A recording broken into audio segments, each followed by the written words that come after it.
sleeping stories.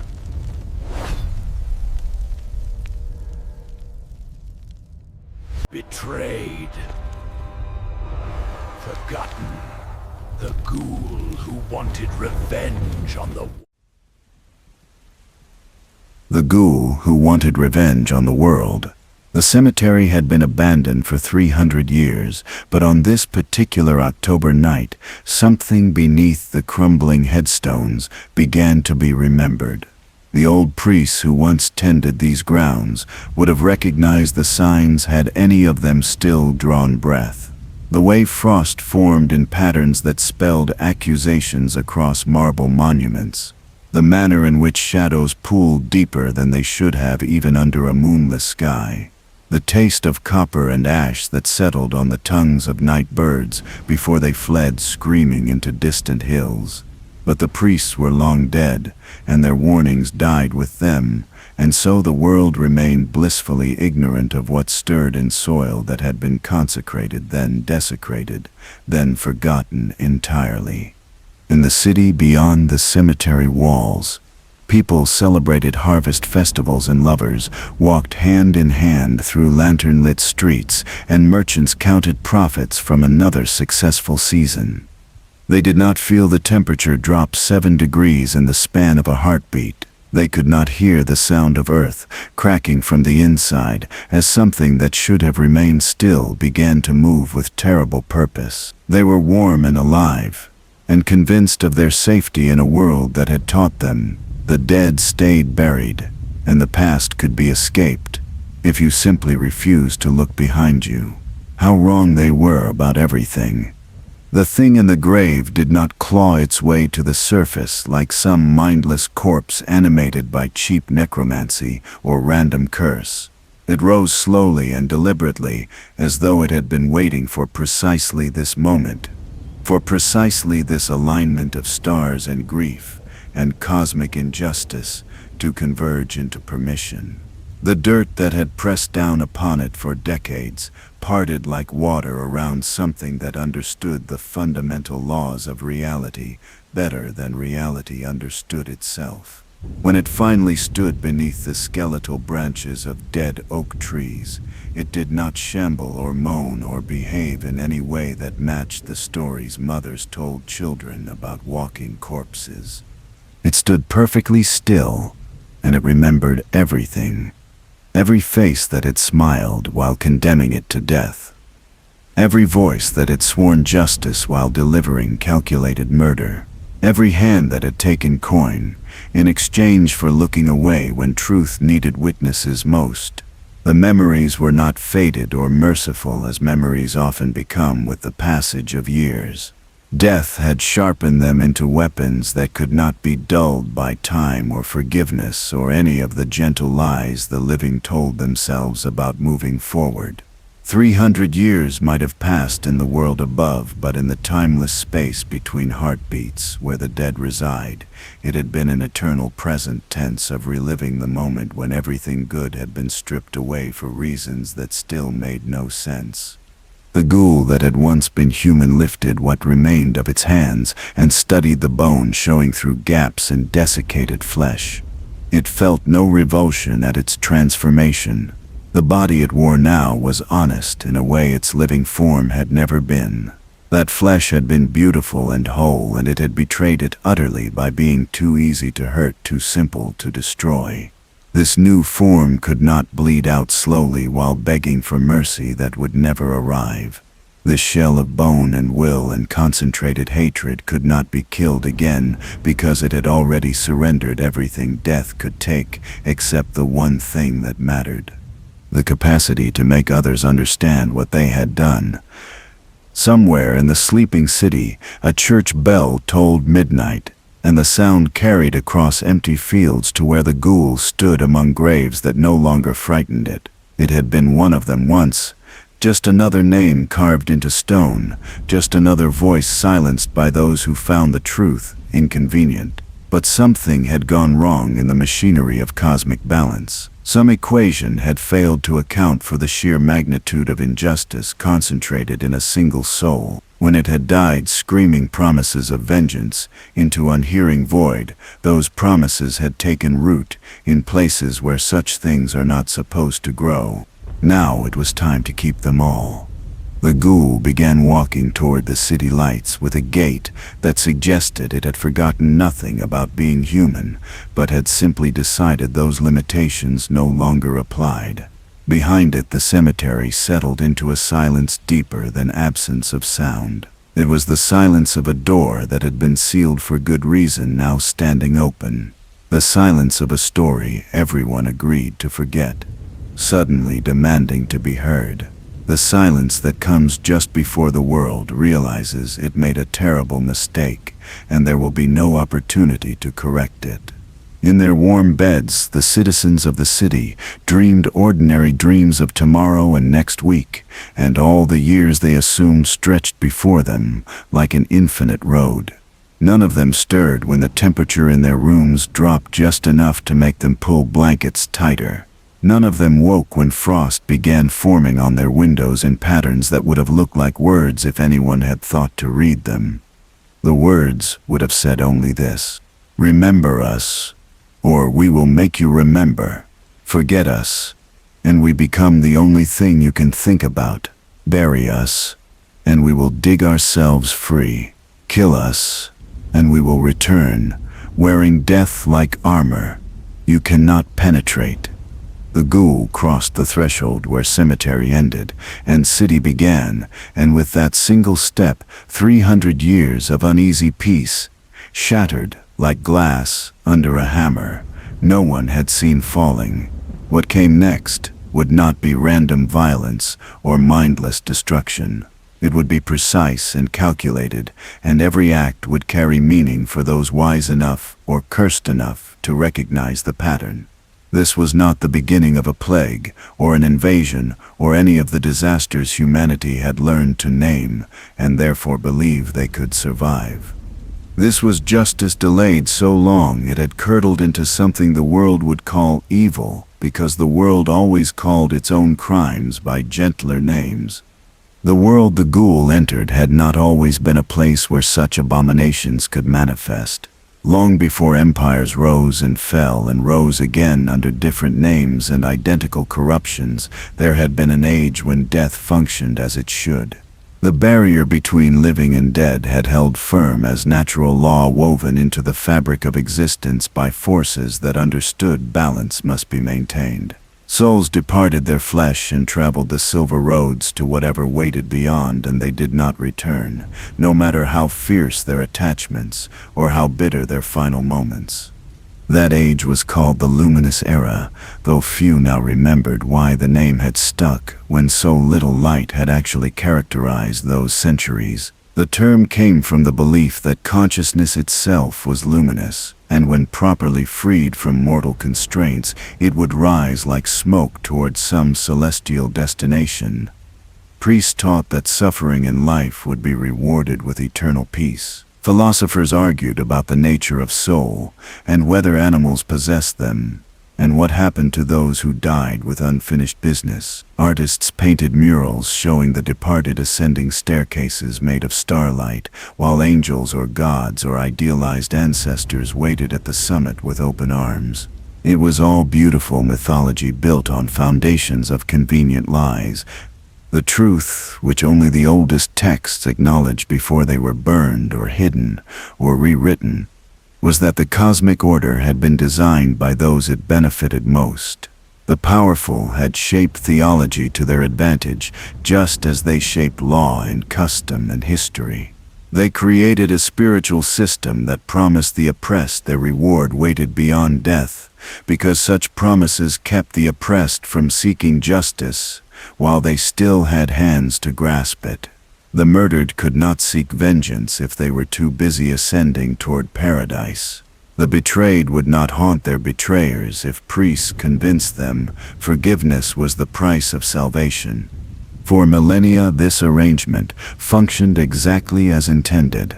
The world sprawled across 3 interconnected continents, separated by seas that served as both highways and borders, depending on who commanded the ships. 7 great kingdoms dominated the landmasses, each convinced of its own supremacy and divine mandate. Between them existed hundreds of smaller territories, city-states, tribal confederations, mountain kingdoms, and island principalities. Magic existed, but was carefully controlled by academies that served royal interests. The gods were distant, and their interventions rare enough to be interpreted. However, those in power needed them, interpreted at any given moment. It was a world that worked beautifully. If you were born into the right circumstances and became a grinding nightmare, if you were not, the systems that governed this reality had been constructed over thousands of years, each generation adding new laws and restrictions that protected existing hierarchies while making it increasingly difficult for those at the bottom to rise. Slavery was legal in 4 of the 7 kingdoms and economically necessary in the other 3, even if they used different words for the practice. Women could own property in some places but not others, and nowhere could they expect the same legal protections granted to men. Entire ethnicities were marked as inferior by scholars who provided academic justification for whatever atrocities the powerful wished to commit. The Luminous Era earned its name not from the light of justice, but from the skill with which the ruling classes illuminated their own virtue while casting shadow on everything that contradicted their narratives. Temples stood in every city gleaming with gold, donated by merchants who had earned their fortunes through means that would damn them under the very theology they funded. Kings commissioned epic poems celebrating their wisdom and mercy, while their dungeons filled with those who had dared to speak against incompetence and cruelty. The world had achieved a kind of terrible equilibrium where suffering was distributed unequally but consistently, and those who benefited could point to divine order as explanation for why things had to be exactly as they were. But equilibrium is not the same as justice, and systems built on foundations of hidden violence will eventually crack. The entity that would become the Ghoul had been born during the final flowering of this age, when the 7 kingdoms stood at their peak of power and cultural achievement. The year was 1247 by the imperial calendar, and the world believed itself to be approaching an age of unprecedented enlightenment. Universities taught philosophy to those who could afford tuition. Artists created works that would be admired for centuries. Scientists began asking questions about the natural world that would eventually undermine the very religious authorities that currently patronize their research. Into this world of magnificent achievement and invisible suffering came a child who should never have mattered to history. The infant was born in a port city called Viridian on the eastern coast of the largest continent. The mother was a weaver who worked 16 hours a day creating tapestries she would never be wealthy enough to own. The father was unknown, though the mother claimed he had been a sailor who promised to return and never did. The child was given a name that meant hope in the old language, and for the first 12 years of life, that name fit well enough. The child learned to read by studying scraps of parchment discarded by scribes who worked in the merchant quarter, showed an aptitude for mathematics that caught the attention of a minor official who sometimes visited the weaving house on business, displayed a gift for music that might have led to apprenticeship with the city orchestra if the child had been born male and legitimate and possessed of family connections, demonstrated a dangerous tendency toward asking questions about why the world was organized as it was and whether it had to remain that way forever. These qualities, kindness, and curiosity and intelligence, marked the child as both promising and dangerous, depending on who was making the assessment. The minor official who noticed the mathematical talent mentioned it to his superior, who happened to be looking for someone to assist with accounts. The superior was willing to overlook the irregularity of the child's birth because good accountants were harder to find than noble bloodlines. An offer was extended and accepted, and at age 13 the child left the weaving house for a position in the household of Lord Aldrich Thorne, who controlled the city's customs operations and therefore its actual, if not official, governance. That decision set in motion everything that would eventually break the world. Lord Aldrich was not unusually cruel by the standards of his class. He paid his servants adequately, if not generously. He did not beat them without what he considered provocation. He allowed them holidays on major religious festivals and did not object when they married or formed attachments, so long as these relationships did not interfere with their duties. He was, in his own estimation, a fair and reasonable master who treated his property better than most men of his station bothered to do. He was also a man who had built his fortune on a system of corruption, so elaborate and so carefully maintained that it had become indistinguishable from legitimate government function. Every ship that docked in Viridian paid duties, some portion of which went to the kingdom's treasury, and some much larger portion of which disappeared into private accounts, controlled by Lord Aldrich and his associates. Merchants, who wished to avoid difficulties with inspections or delays in processing their cargo, could pay additional fees for expedited service. Those who objected or threatened to report the irregularities to higher authorities found their goods seized for mysterious violations or their warehouses suffering unfortunate fires. The young accountant learned all of this within the first month of service. The ledgers told stories that would have horrified anyone who still believed in the fundamental honesty of institutions. Gold that should have funded city repairs purchased country estates for officials who already owned 3. Taxes collected from poor weavers and fishermen and laborers were recorded in official books, then siphoned into private coffers through a maze of false transactions and phantom expenses. The young accountant said nothing because servants who noticed too much did not remain employed long, and employment meant survival. But the accountant remembered everything and began keeping a second set of records in perfect handwriting on papers stolen a few sheets at a time from the office supplies. These documents went into a box hidden beneath floorboards in the tiny room the servants shared. The plan was unclear even to the accountant. Perhaps someday there would be an opportunity to present evidence to someone honest enough to care. Perhaps the records would simply be destroyed before anyone discovered them. Perhaps they served no purpose except to make the accountant feel less complicit in crimes that were committed every single day, with the full knowledge and participation of everyone involved.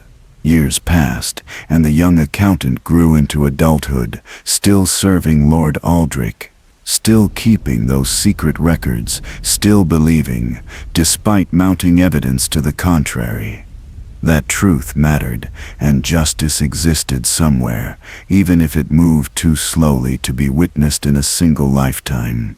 The city around them thrived on its corruption. New buildings rose along the waterfront. The merchant class grew wealthy and built homes that rivaled the estates of minor nobility. The poor remained poor, but they were told repeatedly that the rising tide lifted all boats, and if they simply worked harder and showed more gratitude, they too might someday benefit from the prosperity that surrounded them like a wall they could see through, but never climb. Then came the war that changed everything. The conflict began as most wars do, over something simultaneously trivial and profound.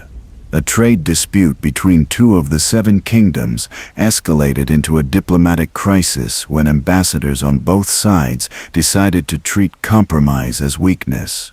Harsh words led to broken treaties. Broken treaties led to military posturing. Posturing led to an incident at sea where ships from both sides opened fire and refused to back down. Within 6 months, 3 of the 7 kingdoms had chosen sides, and the remaining 4 were calculating which alliance offered better opportunities for territorial expansion. The war was called the Copper Rebellion by those who later wrote its history, though copper had nothing to do with the actual causes, and rebellion implied a moral clarity that never existed. It was a war fought for the same reasons.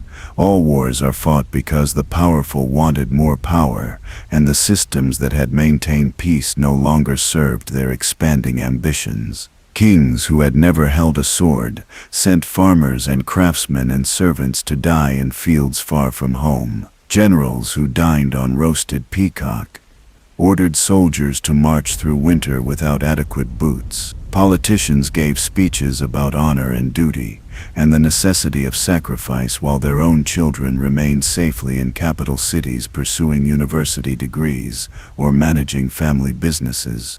Viridian, as a port city of strategic importance, became valuable in ways it had never been during peacetime. Lord Aldrich, who had spent decades building his corrupt empire, suddenly found himself courted by military officials who needed his ships and his warehouses and his connections to smugglers who could move supplies past enemy blockades. He played all sides with the skill of someone who understood loyalty was always negotiable if the price was right. He sold information to the kingdom's generals while accepting payment from enemy agents for intelligence about troop movements. He provided ships for military transport while simultaneously renting cargo space to merchants who were technically trading with the enemy. The young accountant, now 26 years old, watched all of this unfold and continued keeping records that detailed every betrayal, every bribe, every shipment of weapons that went to the highest bidder, regardless of which flag they served. The box beneath the floorboards had grown into 3 boxes, and the accountant had begun to fear discovery, but could not stop documenting what everyone else seemed determined to ignore. This was not war being conducted with honor. This was chaos being exploited by those who had always exploited everything, and the casualties were mounting into numbers that stopped meaning anything to anyone except the people doing the dying. The war consumed the world for 7 years, and in that time the carefully maintained illusions of civilized society dissolved like sugar in blood. What began as a conflict between kingdoms became a grinding nightmare, where the original reasons for fighting were forgotten, but the momentum of violence proved impossible to stop. Armies marched and countermarched across farmland that turned to mud under boots and hooves, and the weight of siege equipment dragged through seasons that no longer seemed to follow their proper order.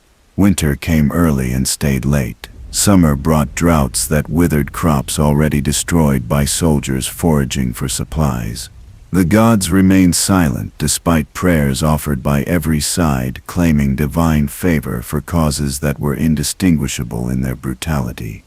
Viridian sat at the center of trade routes that fed 3 different armies, and Lord Aldrich discovered that war was infinitely more profitable than peace had ever been.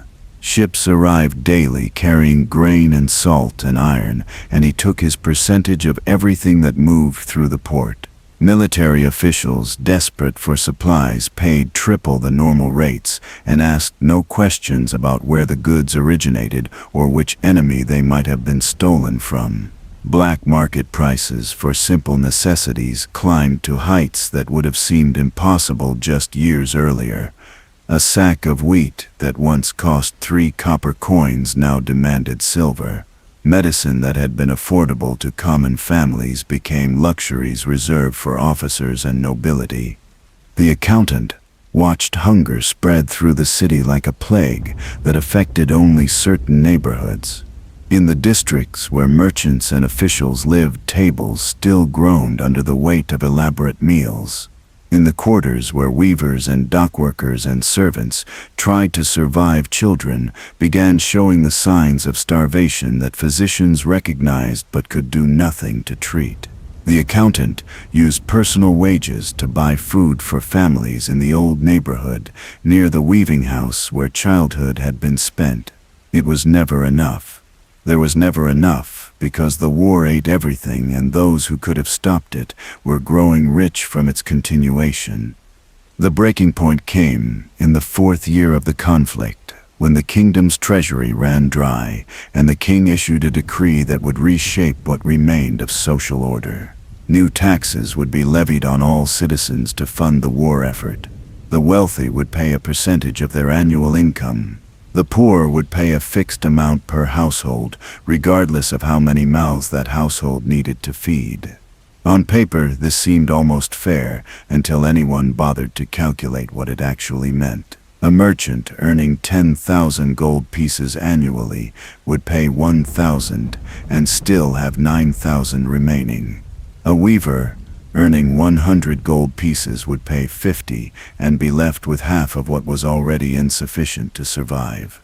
The accountant brought this mathematical reality to Lord Aldrich's attention, thinking perhaps it was an oversight that could be corrected through appeal to reason or basic arithmetic. The meeting took place in the study where the accountant had worked for 13 years, maintaining ledgers that documented crimes no one in power seemed to consider criminal. Lord Aldrich listened to the explanation with the expression of a man being told about weather in a distant country that he would never visit. When the accountant finished speaking and waited for some acknowledgement that the system was designed to destroy those who could least afford destruction, Lord Aldrich simply shrugged. "The poor always suffer in wartime," he said, as though this was a law of nature like gravity, or the changing of seasons. They will manage as they always have. If some do not survive, then perhaps the kingdom will be better positioned when peace returns to support a smaller population that is easier to feed and house and control. He said this without malice or particular cruelty. He was simply stating what he believed to be obvious truth that the accountant was naive to question. Something shifted in the accountant's chest in that moment. Some final thread connecting belief in the system's potential goodness to the reality of its designed cruelty snapped cleanly. The boxes hidden beneath the floorboards contained evidence of corruption, but corruption implied deviation from a just standard. What if there was no just standard? What if the cruelty was the point, and the system was functioning exactly as intended by those who had built it to serve their interests at the expense of everyone else? The accountant left that meeting and made a decision that would doom everything that came after. The evidence would be delivered to the king's magistrate, who was required by law to investigate claims of corruption, regardless of who was accused. It was probably futile. The magistrate likely received payments from the same sources that enriched Lord Aldrich, but doing nothing had become impossible, and action, even doomed action, felt necessary in ways the accountant could no longer articulate or resist. The preparation took weeks. Every document was copied by hand to ensure nothing could be dismissed as forgery or manipulation. Witness statements were collected from servants and dock workers who had seen the bribes change hands or heard the conversations where officials divided stolen wealth. A timeline was constructed showing the progression from petty graft to systematic theft of funds meant to feed soldiers and repair ships and purchase medicine for the wounded. The final package contained 300 pages of evidence so thoroughly documented that no honest examination could dismiss it. The accountant delivered it personally to the magistrate's office, on a morning when rain fell in sheets that turned the streets into rivers of mud and refuse. The magistrate was a thin man with gray hair and eyes that seemed perpetually tired. He accepted the documents and promised to review them thoroughly. He asked if the accountant feared retaliation, and the accountant said yes, but also that some things mattered more than safety. The magistrate nodded and said he understood, and that took courage, and the kingdom needed more people willing to stand for principle, even when standing was dangerous. The accountant left that office, feeling something close to hope for the first time in years. Perhaps this would actually matter. Perhaps the system could be forced to acknowledge its own corruption and make changes that would prevent future suffering. Perhaps one person armed with truth and evidence could actually shift the trajectory of power towards something resembling justice. 3 days later, soldiers came to the servant quarters in the hour before dawn. They were not kingdom soldiers, but mercenaries hired by people who wanted this particular task, handled by those with no official connection to government or military command structure. They carried no warrants or legal documentation. They simply surrounded the building and set it on fire and waited outside with swords drawn to kill anyone who tried to escape the flames. The accountant woke to smoke and screaming, and the sound of wood cracking as support beams surrendered to heat. There were 12 other servants sleeping in that building, and all of them burned except for 3, who made it to windows and jumped and were cut down before their bodies stopped moving. The accountant survived the initial fire by crawling through smoke toward a cellar entrance most people had forgotten existed, reached the street through a drainage tunnel that emptied into an alley 2 blocks away, emerged coughing and burned, and covered in ash to find the city watch standing in a perimeter around the burning building, making no effort to extinguish the flames or rescue anyone trapped inside. When the accountant staggered toward them, demanding to know why they were letting people die, the watch captain smiled in a way that communicated he knew exactly who he was looking at and what was about to happen. They beat the accountant methodically, using fists and boots and the flat of sword blades to avoid making cuts that would cause death too quickly. The captain explained in a conversational tone that Lord Aldrich sent his regards and wanted the accountant to understand that evidence could be burned just as easily as buildings. The magistrate had brought the documents directly to Lord Aldrich because of course he had. The system protected itself. It always protected itself. People who threatened the system were removed, and their removal served as warning to anyone else who might harbor similar delusions about truth and justice mattering more than power. When the beating was finished and the accountant lay broken in the mud, unable to move or cry out or do anything except continue breathing, the captain made a decision. A quick death was too merciful for someone who had caused this much inconvenience. Instead, the accountant would be taken to the cliffs outside the city where criminals were thrown into the sea. The fall would not kill immediately because the tide was out and the rocks below would break bones but leave consciousness intact. Death would come slowly from internal bleeding and exposure and the rising water that would eventually cover the rocks and fill the lungs of anyone still alive. They carried the accountant to the cliffs and threw the broken body over the edge and rode away laughing about how long it might take for the sea to finish what they had started. The accountant hit rocks that shattered ribs and crushed one leg and split open skin in a dozen places that began bleeding into tidal pools. The pain was beyond description, beyond anything the mind was designed to process and remain sane. Hours passed, and the sun rose and gulls began circling overhead, drawn by the smell of blood and the promise of easy feeding. The accountant lay there and watched clouds move across the sky and thought about the 13 people who had burned in the servants' quarters. Thought about the families in the Weaver district who would starve because of taxes designed to destroy them. Thought about Lord Aldrich dining on roasted duck while children died in streets he would never walk through. Thought about the magistrate who had smiled and promised investigation and then sold the evidence to the very person it incriminated. Thought about the system that made all of this not just possible but inevitable. And the accountant who had spent a lifetime believing in eventual justice finally understood the truth. There would be no justice. There would never be justice. The world was designed by monsters for monsters, and everyone who suffered under their rule was meant to suffer. That was the entire point of the architecture of power. The cruelty was not incidental. It was foundational. The tide came in, as afternoon faded toward evening. Cold water reached the rocks and began to rise, and the accountant felt it climbing toward broken ribs and ruined leg, and all the places where life was leaking out into the sea. There should have been fear or resignation, or perhaps relief, that the suffering would soon end.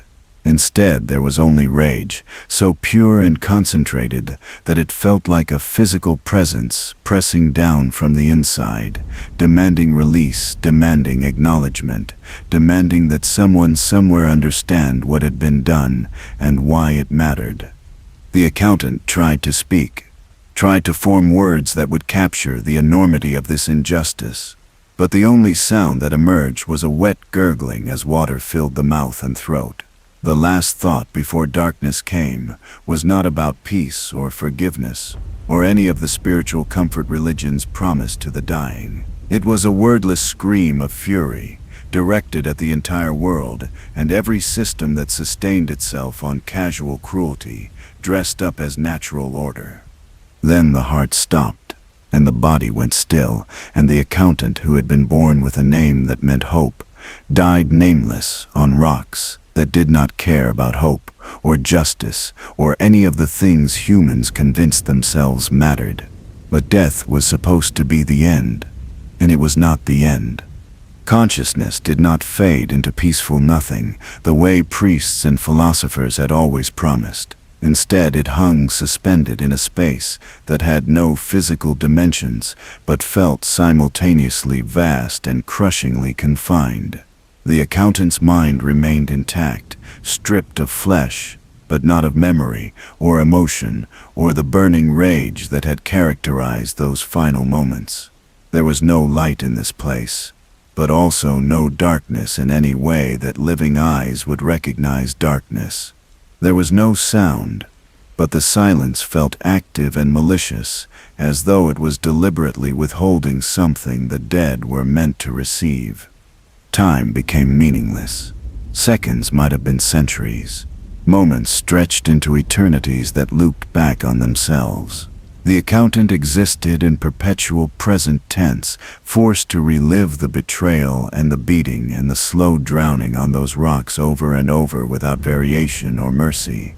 This was not punishment assigned by any god or devil. This was simply what happened when someone died with rage so profound that it created a metaphysical weight that prevented the normal progression toward whatever came after death. Other presences drifted in that space. The accountant could sense them without seeing or hearing anything that would confirm their existence. They were the other betrayed, the other murdered, the other souls that had died with grievances so severe that passing on became impossible. They did not communicate, but their collective suffering created pressure that built and built like water behind a cracking dam. The universe was not designed to accommodate this much concentrated injustice in one location. Something had to give. The accountant felt the change begin as a pulling sensation, as though hooks had caught in the fabric of consciousness and were drawing it back toward the physical world. But the body was gone, consumed by sea and scavengers and time. There was nothing to return to except the memory of having been flesh, and the shapes that memory could be forced to take. The accountant reached toward that pulling feeling with desperate need, because anything was better than remaining in that timeless space of endless reliving. The world snapped back into focus, but wrong. Everything was wrong.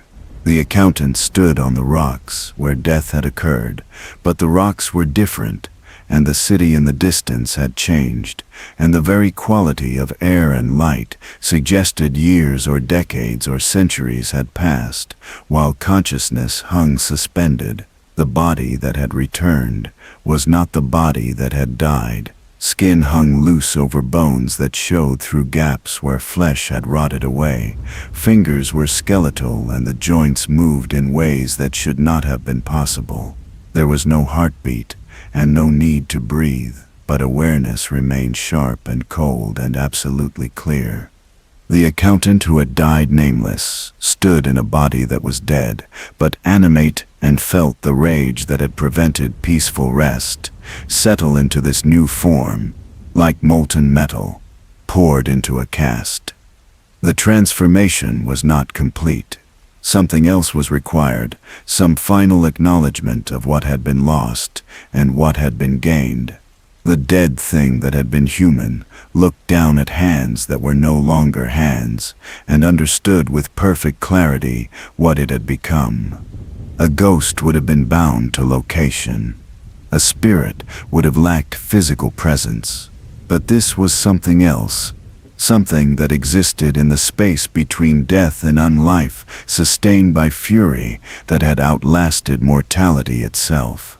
The accountant had become a ghoul, and with that becoming came abilities that the living would call supernatural, but which felt entirely natural to consciousness, no longer constrained by flesh that could be damaged or destroyed. The ghoul could sense the living, like heat signatures in darkness, could feel their fears and guilts and all the small cruelties they committed daily without acknowledging them as cruelty, could move through the world in ways that defied physical law because the laws had been written for beings that needed to obey them. Most importantly, could remember with perfect accuracy every face, every name, every person who had participated in the system that murdered an idealist who believed documentation and truth mattered more than survival. They were all still alive. Lord Aldrich had grown older and wealthier, serving new masters who had replaced the old ones after the war finally ended. The magistrate had been promoted to high judicial position, where he continued selling justice to the highest bidder. The watch captain commanded the city guard and accepted bribes from merchants who wanted special protection. The world had moved forward and forgotten the accountant and the 13 servants who burned and all the others who had died because they were acceptable losses in games played by people who never suffered consequences. But the ghoul had not forgotten and would never forget, and now possessed eternity to ensure that everyone else remembered too. The first kill was not revenge. It was a test to understand the limits of this new existence. The ghoul found a mercenary drinking alone in a tavern near the docks and followed him into an alley where the shadows pooled deeper than gaslight should have allowed. When the ghoul touched him, the mercenary's life force drained away like water through a sieve and his body aged 70 years in 7 seconds. He fell as a dried husk that had been vital moments earlier, and the ghoul felt that stolen vitality flow into its own form, strengthening the connection between will and reality. The power was intoxicating and terrifying in equal measure. The ghoul could kill with a touch, could inspire fear so profound that hearts simply stopped from psychological shock alone, could raise the recently dead to serve as extensions of its will, creating an army from the very people it destroyed. These were not gifts granted by any deity. They were natural consequences of being animated by rage instead of life force. Where humans drew strength from beating hearts and breathing lungs, the ghoul drew power from the fundamental wrongness of its existence. But individual murders would take too long and accomplish too little. The system that had destroyed one idealistic accountant was still in place, still functioning, exactly as designed, still creating new victims daily. Killing Lord Aldrich would feel satisfying. But another Lord Aldrich would take his position, and nothing would fundamentally change. The world needed to understand that it had created something it could not control or kill or negotiate with. Something that would force confrontation with every comfortable lie, every rationalization, every excuse for why cruelty was necessary or natural, or simply the way things had always been. The ghoul needed to make the world see itself through the eyes of its victims, and that required a campaign of revenge, so elaborate and so precisely targeted that even the willfully blind could not ignore its message.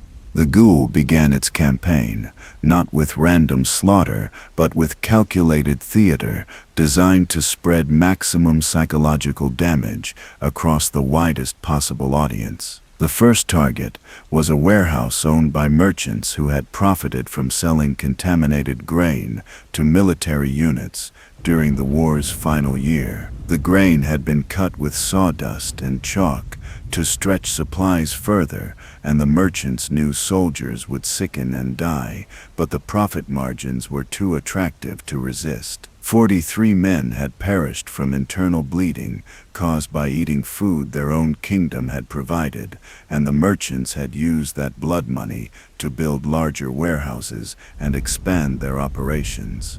The Ghoul waited until the merchants gathered for their quarterly inventory meeting, when all 5 partners would be present in the same location. It manifested in the warehouse after sunset, when the counting was nearly finished, and the merchants were congratulating themselves on another successful season.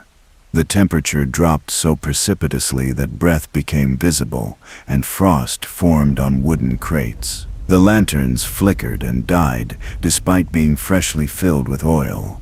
In the sudden darkness, something moved that had not been there moments before. The merchants tried to run, but the doors had sealed themselves through means that had nothing to do with locks or physical barriers. They simply would not open, no matter how desperately hands pulled or shoulders slammed against wood. The Ghoul let them exhaust themselves with futile effort before it spoke, for the first time since death had claimed its human voice. The words came from everywhere and nowhere simultaneously, and they bypassed ears entirely to resonate directly in the minds of everyone present. You sold poison and called it bread. You watched soldiers die and counted your profits.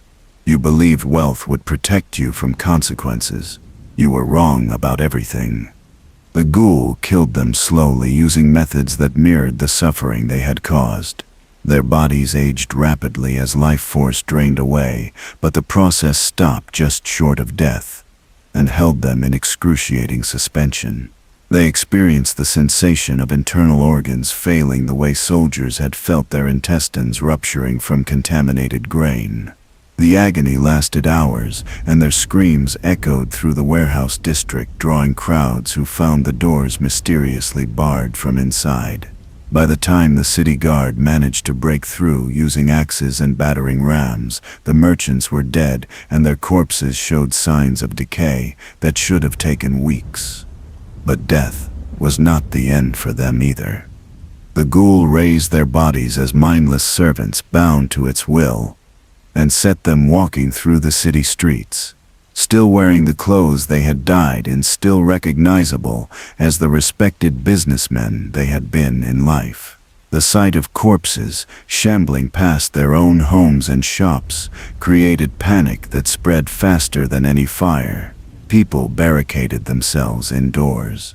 The city guard established patrols, but their weapons proved useless against enemies that did not bleed or fall when struck. Priests attempted exorcisms that accomplished nothing, because this was not demonic possession or spiritual corruption, but something the rituals had no framework to address. The Ghoul let the undead merchants wander for 3 days before releasing them to final rest. The message was clear. Death would not be an escape for those marked for vengeance. Their bodies would be turned into monuments of shame that everyone would witness and remember. The comfortable distance between crime and punishment had collapsed entirely. The second attack targeted the magistrate, who had betrayed the accountant's evidence to Lord Aldrich. He lived in a manor house, surrounded by gardens, maintained by servants who were paid well enough to ignore questions about where their employer's wealth originated. The Ghoul did not assault the house directly. Instead, it appeared in the magistrate's dreams, night after night, showing him visions of everyone he had condemned through false judgments or corrupted proceedings. The dreams were not metaphorical or symbolic, but precise recreations of actual events pulled from the Ghoul's perfect memory of injustices it had witnessed over 13 years of keeping records no one would read. The magistrate saw himself accepting bribes from merchants who walked free after killing competitors in business. Disputes made to look like accidents. Watched himself dismiss testimony from assault victims because their attackers belonged to families with political connections. Relived moments when he had sentenced innocent people to labor camps or execution because someone powerful wanted them removed, and was willing to pay for the service. Each vision ended with the magistrate's own reflection transforming into something monstrous and rotting, while a voice that sounded like his own whispered the names of everyone whose suffering had funded his comfortable existence. After 2 weeks of this, the magistrate stopped sleeping entirely. He hired guards to watch his room through the night, and physicians to provide stimulants that would keep him conscious.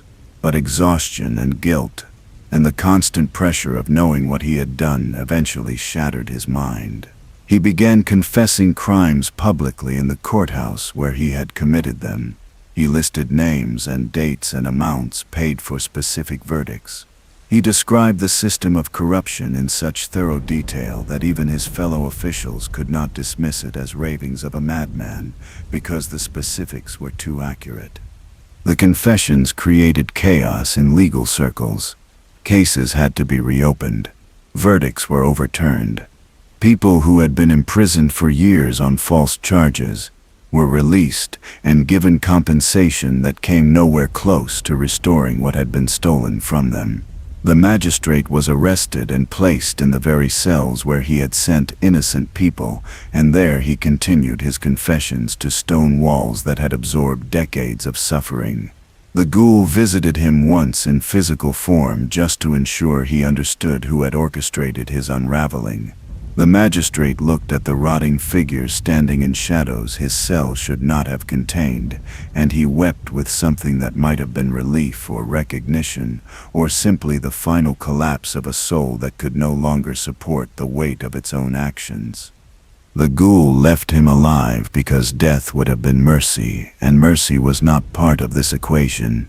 Let him live with full knowledge of what he was, and what he had enabled.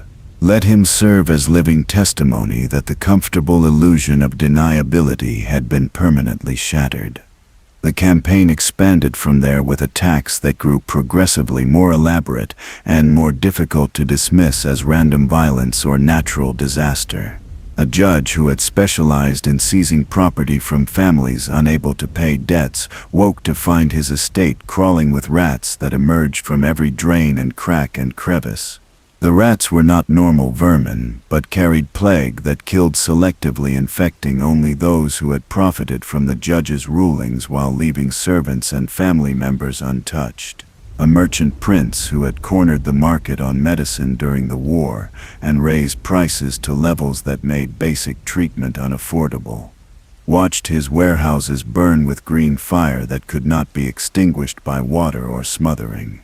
The flames spelled accusations in languages both living and dead before finally consuming everything. Each attack carried symbolic weight that connected crime to punishment in ways that forced observers to acknowledge patterns they would have preferred to ignore. The ghoul was not simply killing enemies. It was creating a narrative that indicted the entire social structure and everyone who had benefited from its fundamental injustices. Some victims were guilty of direct participation in the accountant's murder. Others had enabled the system through passive acceptance or active celebration of its efficiency. The ghoul made no distinction between these categories. All were complicit. All would answer. The city descended into controlled chaos as people tried to determine who would be targeted next and whether any action could prevent becoming a victim. The wealthy hired private armies to guard their homes and families. Merchants commissioned protective wards from hedge witches and academic wizards who charged enormous fees for charms that proved completely ineffective. Religious leaders held prayer vigils asking gods for intervention that never materialized. Politicians debated whether to evacuate the city entirely or double down on security measures that had already failed repeatedly.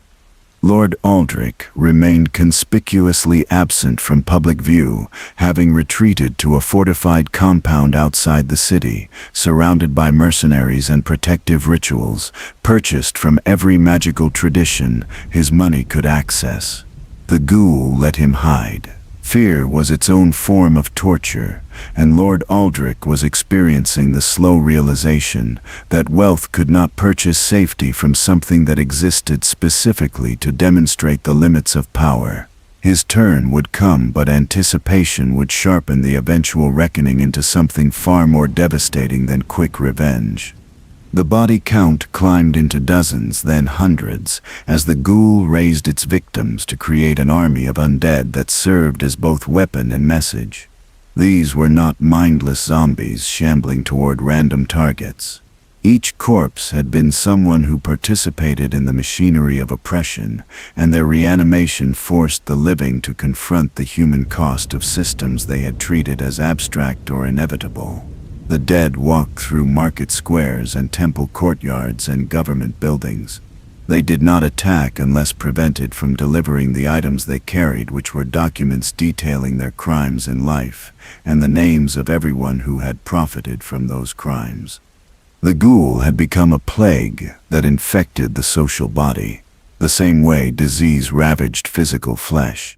It spread through networks of corruption and complicity, turning the mechanisms of power against themselves. Every attempt to contain or destroy it failed because the underlying conditions that had created it remained unchanged. You could not kill something that was already dead. You could not reason with fury that had been refined across centuries into purpose as sharp and cold as winter starlight. You could not hide from an enemy that knew every secret because it had spent years documenting them in ledgers that had burned, but whose contents remained perfectly preserved in memory that death had enhanced rather than diminished. Panic gave way to something worse, which was recognition. People began understanding that the attacks were not random acts of supernatural malevolence, but targeted responses to specific historical crimes. The ghoul was holding the city accountable for sins it had committed, and then forgotten or reframed as necessary evils, or simply business as usual. That recognition split the population into factions. Some demanded action to destroy the creature regardless of cost. Others whispered that perhaps the ghoul had legitimate grievances, and the proper response was not military but moral, requiring acknowledgement and systemic change. A third group argued for abandoning the city entirely, letting the dead have their vengeance against the guilty, while the innocent relocated to places not haunted by accumulated injustice. None of these responses satisfied the ghoul because none addressed the fundamental question it was forcing the world to confront. Individual guilt mattered, but so did collective responsibility. The accountant had been murdered by specific people, but enabled by systems that everyone participated in through action or inaction. The war had killed thousands, but those deaths were abstractions that people mourned in general terms while refusing to examine their own complicity in supporting governments that treated human life as expendable resource. The poor starved in streets, while the wealthy debated economic policy as though hunger was a theoretical problem rather than observable daily reality. The ghoul wanted the world to see itself clearly without the comfortable distortions that allowed good people to participate in evil systems while maintaining their self-image as moral actors. It wanted the living to feel the weight of every casual cruelty, every ignored injustice, every moment when they had chosen comfort over confrontation. It wanted them to understand that their individual choices accumulated into collective catastrophe, and that ignorance was not innocence when information was available to anyone willing to look. Whether the world was capable of such reckoning remained to be seen, but the ghoul had eternity to pursue the answer. The response to the ghoul's campaign came not from Viridian's corrupted institutions, but from outside forces that recognized the threat as existential to their own interests. The Church of the Eternal Flame held significant power across all 7 kingdoms and had maintained that power through careful political maneuvering and the monopoly on certain forms of sanctioned magic. The Church taught that death was transition to higher existence and that the dead should not return under any circumstances. The ghoul's very existence contradicted core theological principles, and if left unchallenged, would undermine the Church's authority over matters of life, death, and spiritual order. High Inquisitor Callista Venn arrived in Viridian 6 months into the ghoul's campaign, accompanied by a retinue of battle priests and holy knights trained in combat against supernatural entities. She was a woman in her 50s who had spent 3 decades hunting demons, cultists, and rogue sorcerers across the kingdoms. Her reputation was built on ruthless efficiency and absolute conviction that the Church represented divine will made manifest. She did not negotiate with threats to cosmic order. She eliminated them. Her first act was to declare martial law over the city, placing all civil authority under Church jurisdiction until the crisis was resolved. Her second act was to establish a network of blessed barriers around key locations using sanctified salt and prayer scrolls written in ancient languages that supposedly compelled obedience from spiritual entities. Her third act was to begin interrogating everyone who had survived encounters with the ghoul, searching for patterns that might reveal its weaknesses or limitations. The ghoul watched these preparations with interest bordering on amusement. The Church believed it was dealing with a demon or particularly powerful restless spirit. They had frameworks for understanding such entities and rituals designed to banish or bind them. But the ghoul was neither demon nor spirit. It was the physical manifestation of accumulated injustice given form and will, and the Church had no rituals for confronting that, because acknowledging such things could exist would require admitting the systems they blessed and legitimized created conditions for their emergence. Callista realized the inadequacy of her tools faster than most would have. She was experienced enough to recognize when established methods were failing and pragmatic enough to seek alternatives. She brought in scholars who studied forbidden texts, describing entities that existed outside normal categories of undead or demonic possession. She consulted with hedge witches, whose practical magic often succeeded where formal rituals failed. She even interviewed survivors of the ghoul's attacks, asking not just what happened, but why they specifically had been targeted. The pattern emerged, slowly, but undeniably. Every victim had participated in or profited from specific injustices. Every attack carried symbolic meaning connecting punishment to crime. This was not random supernatural violence, but deliberate and frighteningly coherent revenge. When Callista assembled her findings and presented them to the city council, she asked a question that no one wanted to answer. If the ghoul's grievances are legitimate, does destroying it constitute justice, or simply silencing an inconvenient truth? The council's response was immediate and hostile. The ghoul was a monster killing innocent people, and its motivations were irrelevant compared to the need to restore order and safety. Callista did not argue the point publicly, but privately she began investigating the history behind the attacks. She found references to an accountant who had disappeared 30 years earlier after accusing Lord Aldrich of corruption, found records of a fire that killed 13 servants in circumstances that had never been properly investigated, found enough circumstantial evidence to understand that the ghoul's origin story was rooted in actual historical events, not paranoid fantasy. This knowledge complicated her mission in ways she had not anticipated. Callista served the Church, but she was not stupid or morally blind. She had spent her career hunting genuine evil and could recognize the difference between malevolence and wounded rage, seeking acknowledgement. The ghoul was dangerous and had to be stopped, but destroying it without addressing the conditions that created it felt like treating symptoms while ignoring disease. She made a decision that would define the rest of her life and possibly cost it.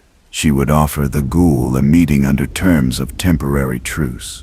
She would listen to its full account of what had been done and why it believed world-level revenge was justified. She would not promise mercy or absolution, but she would promise honest hearing and consideration of whether some form of justice might be achievable that did not require endless cycles of violence.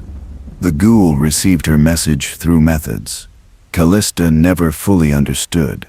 She left a written proposal in a location where the ghoul's undead servants would find it, and 3 nights later received a response written in her own blood, drawn from a cut that appeared on her hand while she slept. The message said the ghoul would meet her alone at the ruins of the burned servants' quarters at midnight on the next new moon. If she brought others or attempted deception, the meeting would end with her death, and the campaign would escalate beyond anything yet witnessed. Callistas accepted the terms despite protests from her knights and priests, who saw it as obvious trap. She went to the ruins alone as instructed, wearing no armor or holy symbols, carrying no weapons except the truth that she had uncovered through investigation. The ghoul appeared exactly at midnight, emerging from shadows that seemed to thicken and coalesce into roughly human form. Up close, it was more terrible than descriptions had conveyed. The flesh that remained was gray and desiccated.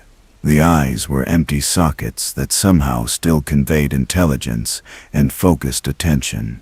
The presence it projected was cold and vast and utterly without mercy. They stood in the space where 13 people had burned to death, and Callista spoke first.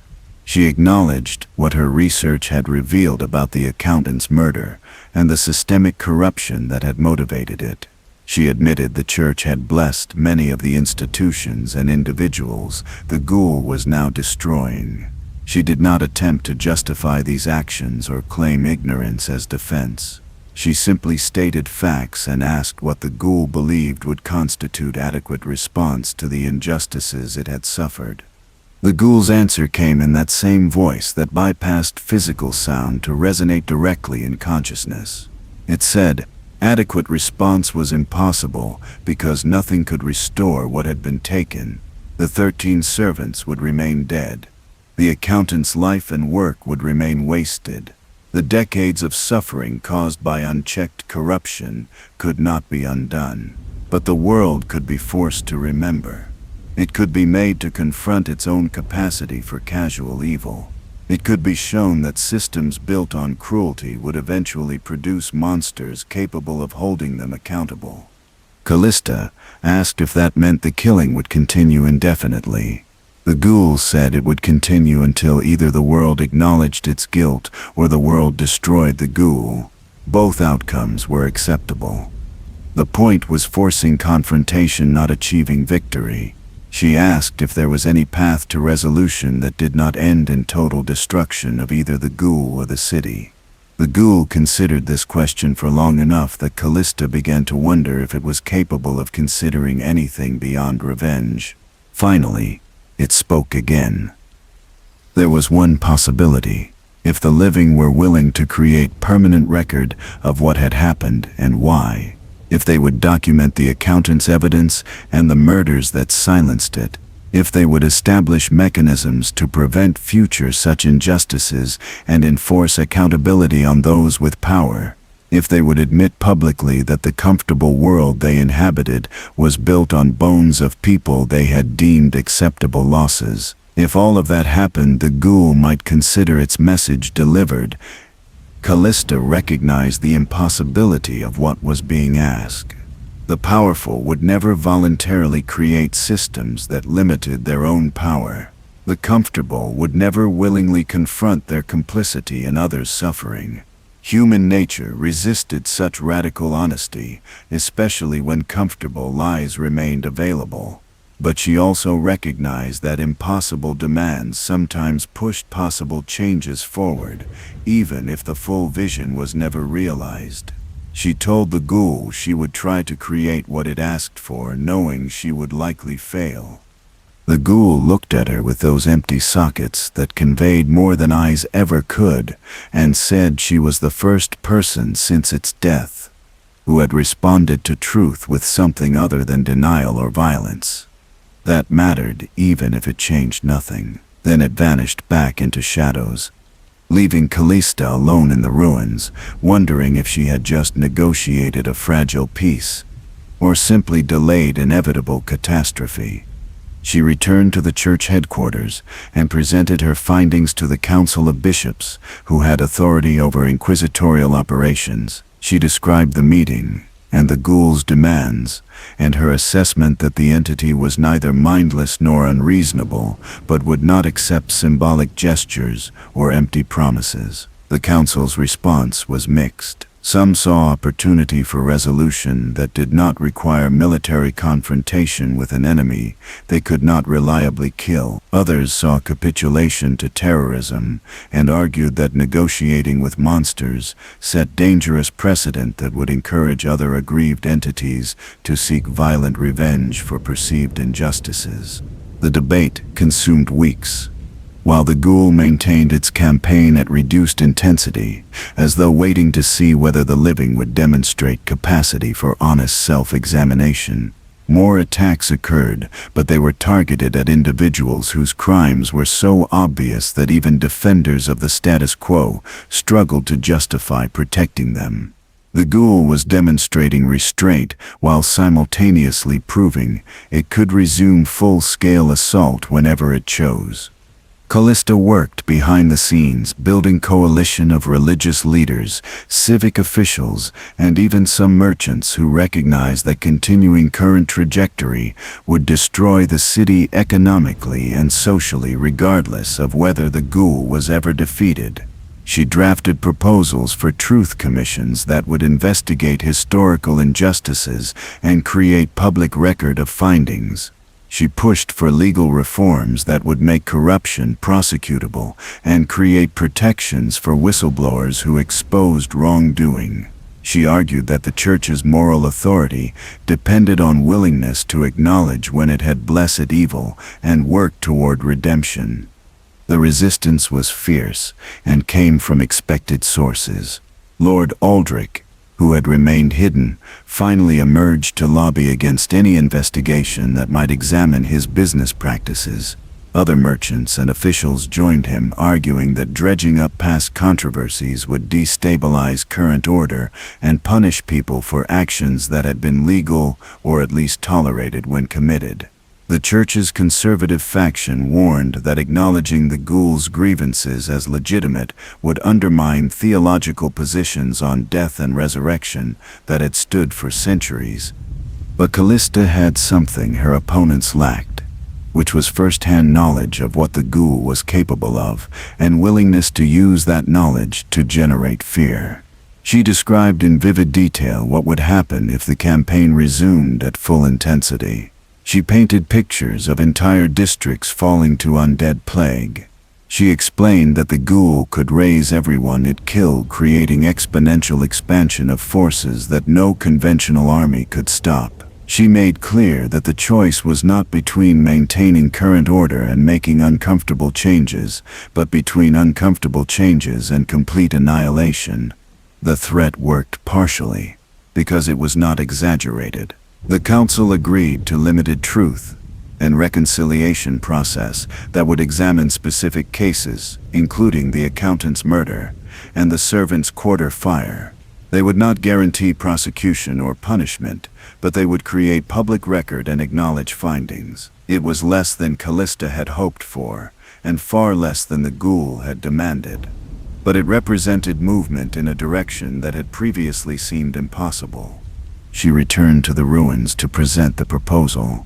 Knowing it might not be enough, the Ghoul appeared and listened as she explained what had been negotiated and what remained blocked by political and theological resistance. She did not try to dress up the limitations or pretend this constituted full justice. She simply offered what was achievable and asked if it represented enough progress to justify pause in the campaign while reforms were implemented and tested. The Ghoul was silent for longer than before. When it finally responded, the voice carried weight of something close to exhaustion, or perhaps the recognition that perfect revenge was as impossible as perfect justice. It said it would accept the proposal on condition that Callista personally oversee the Truth Commission and ensure findings were made public without sanitization or political editing. If the process was corrupted or findings were buried, the campaign would resume and escalate beyond previous limits. This was the only compromise the Ghoul would offer, and it was non-negotiable. Callista agreed to the terms, and they stood in that burned space where their entire negotiation had begun, and something passed between them that might have been respect or recognition, or simply acknowledgement that both were trapped in roles history had written for them. The Ghoul faded back into whatever realm it inhabited, when not manifesting physically, and Callista walked back toward the city, wondering if she had just prevented catastrophe or merely postponed it. The Truth Commission began its work 3 weeks later, and the findings were exactly as terrible as everyone had feared. The accountant's evidence was reconstructed from surviving testimony and archive records that had been overlooked or dismissed as irrelevant. The servants' quarter fire was revealed as deliberate murder carried out by mercenaries hired through intermediaries that led back to Lord Aldrich's organization. Dozens of other cases emerged showing patterns of corruption, judicial malfeasance, and systematic exploitation of the vulnerable by the powerful. Lord Aldrich was arrested and charged with conspiracy to commit murder. He hired the best legal defenders money could buy, and the trial became theater that exposed every fault line in the kingdom's justice system. The prosecution presented overwhelming evidence. The defense argued that business practices common to entire merchant class were being retroactively criminalized for political purposes. The judge who presided belonged to same social circles as the defendant, and his rulings consistently favored defense interpretations of ambiguous law.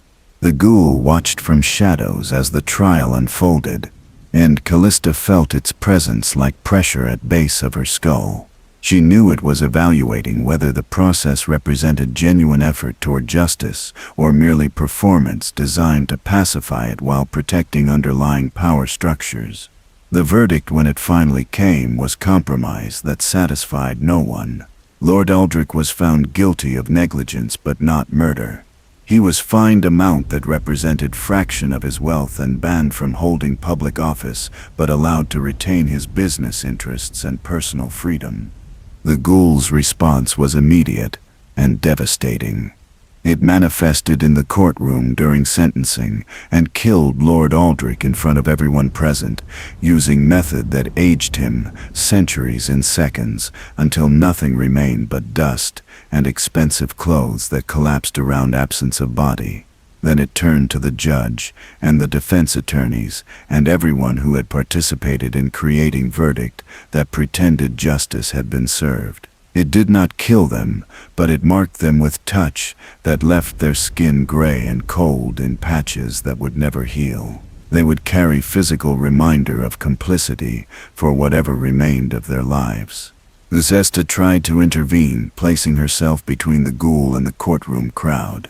She reminded it of their agreement, and the progress that had been made, however imperfect. The Ghoul looked at her with those terrible empty eyes, and said progress was not the same as justice, and she had promised honest process, not rigged outcome. The trial had proven the system would protect itself even when confronted with undeniable evidence of its corruption. That meant the compromise had failed, and the campaign would resume. She begged for more time, arguing that systemic change required years, not months, and that destroying everyone involved would make reform impossible. The Ghoul said it had already given centuries more time than anyone deserved. Then it left the courtroom, and Callista knew with absolute certainty that what came next would be worse than anything that had come before. The climax arrived on the anniversary of the accountant's death 30 years, and one day after a broken body had been thrown onto rocks to drown in rising tide. The Ghoul had spent months preparing for this moment, gathering power and purpose, and transforming its rage into something that transcended personal revenge to become cosmic force, demanding acknowledgement from reality itself. It would not be satisfied with killing individuals or even destroying the city. It wanted to remake the fundamental conditions that had allowed injustice to flourish unchecked for so long that casual cruelty had become indistinguishable from natural law. The manifestation began at sunset when the Ghoul appeared simultaneously in 12 locations across the city. Each instance was fully corporeal and fully conscious, linked through will that no longer recognized physical limitations on presence or being. The temperature dropped 40 degrees in span of minutes. Every source of flame guttered and died, leaving the city in darkness broken only by sickly green phosphorescence that emanated from the Ghoul's multiple forms. The undead that had been dormant since the trial rose from wherever they had been waiting, and began converging on Central Square where the city's founding monument stood. Callista gathered her knights and priests, and what remained of the city guard to mount final defense. She knew it was likely futile, but inaction was unthinkable. They established perimeter around the government district where officials had barricaded themselves and prepared to hold ground against whatever came. The blessed barriers they had erected months ago still stood, and Callista prayed they would provide some protection, even though her faith in divine intervention had been severely tested by recent events. The Ghoul did not attack the barriers directly. Instead, it began speaking in voice that carried across entire city, reaching every ear, whether people wanted to hear or not. It told the complete story of the accountant's life and death.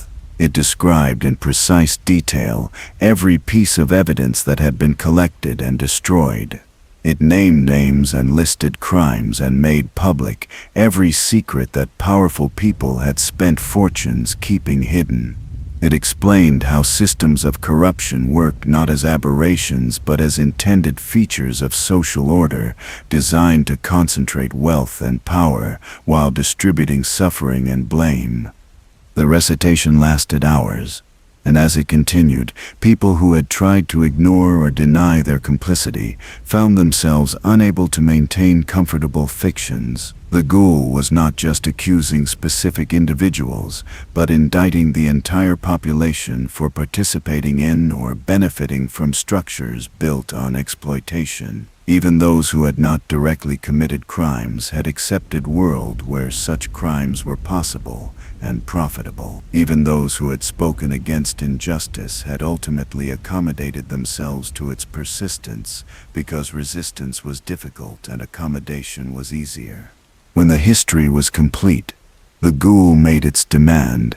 The city would dismantle its current governance and create new systems with accountability mechanisms that could not be corrupted by those they were meant to constrain. Wealth accumulated through exploitation would be redistributed to descendants of those exploited.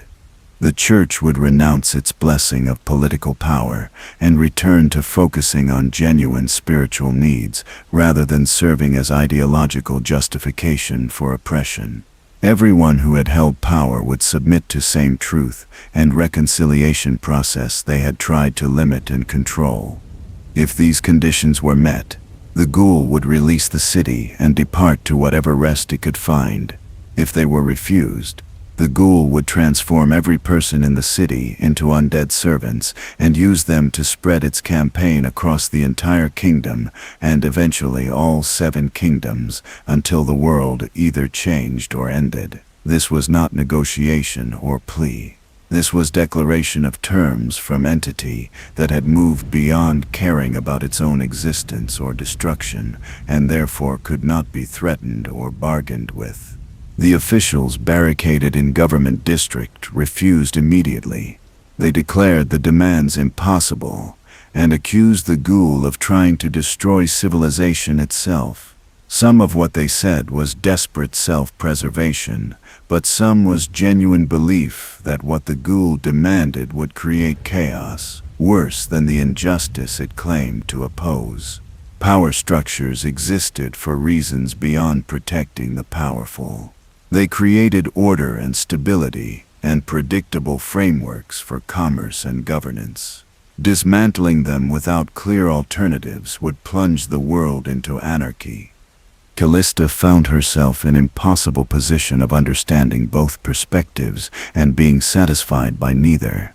The Ghoul's grievances were legitimate, and its diagnosis of systemic rot was accurate, but its proposed solutions required level of transformation that might indeed destroy civilization in process of attempting to save it. She had spent her life serving institutions she now recognized as deeply flawed, but also believed those institutions contained capacity for reform, if pushed hard enough.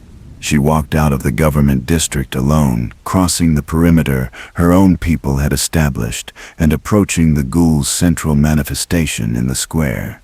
She was terrified but also angry at both sides for forcing impossible choice between preservation of unjust order and destruction that would harm innocent as much as guilty.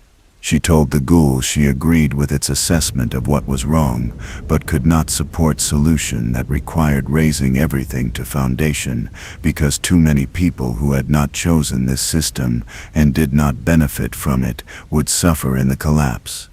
The Ghoul asked what she proposed instead. She said gradual transformation with the Ghoul maintaining pressure and credible threat to ensure reforms were actually implemented, not just promised and forgotten. Public trials for those most responsible.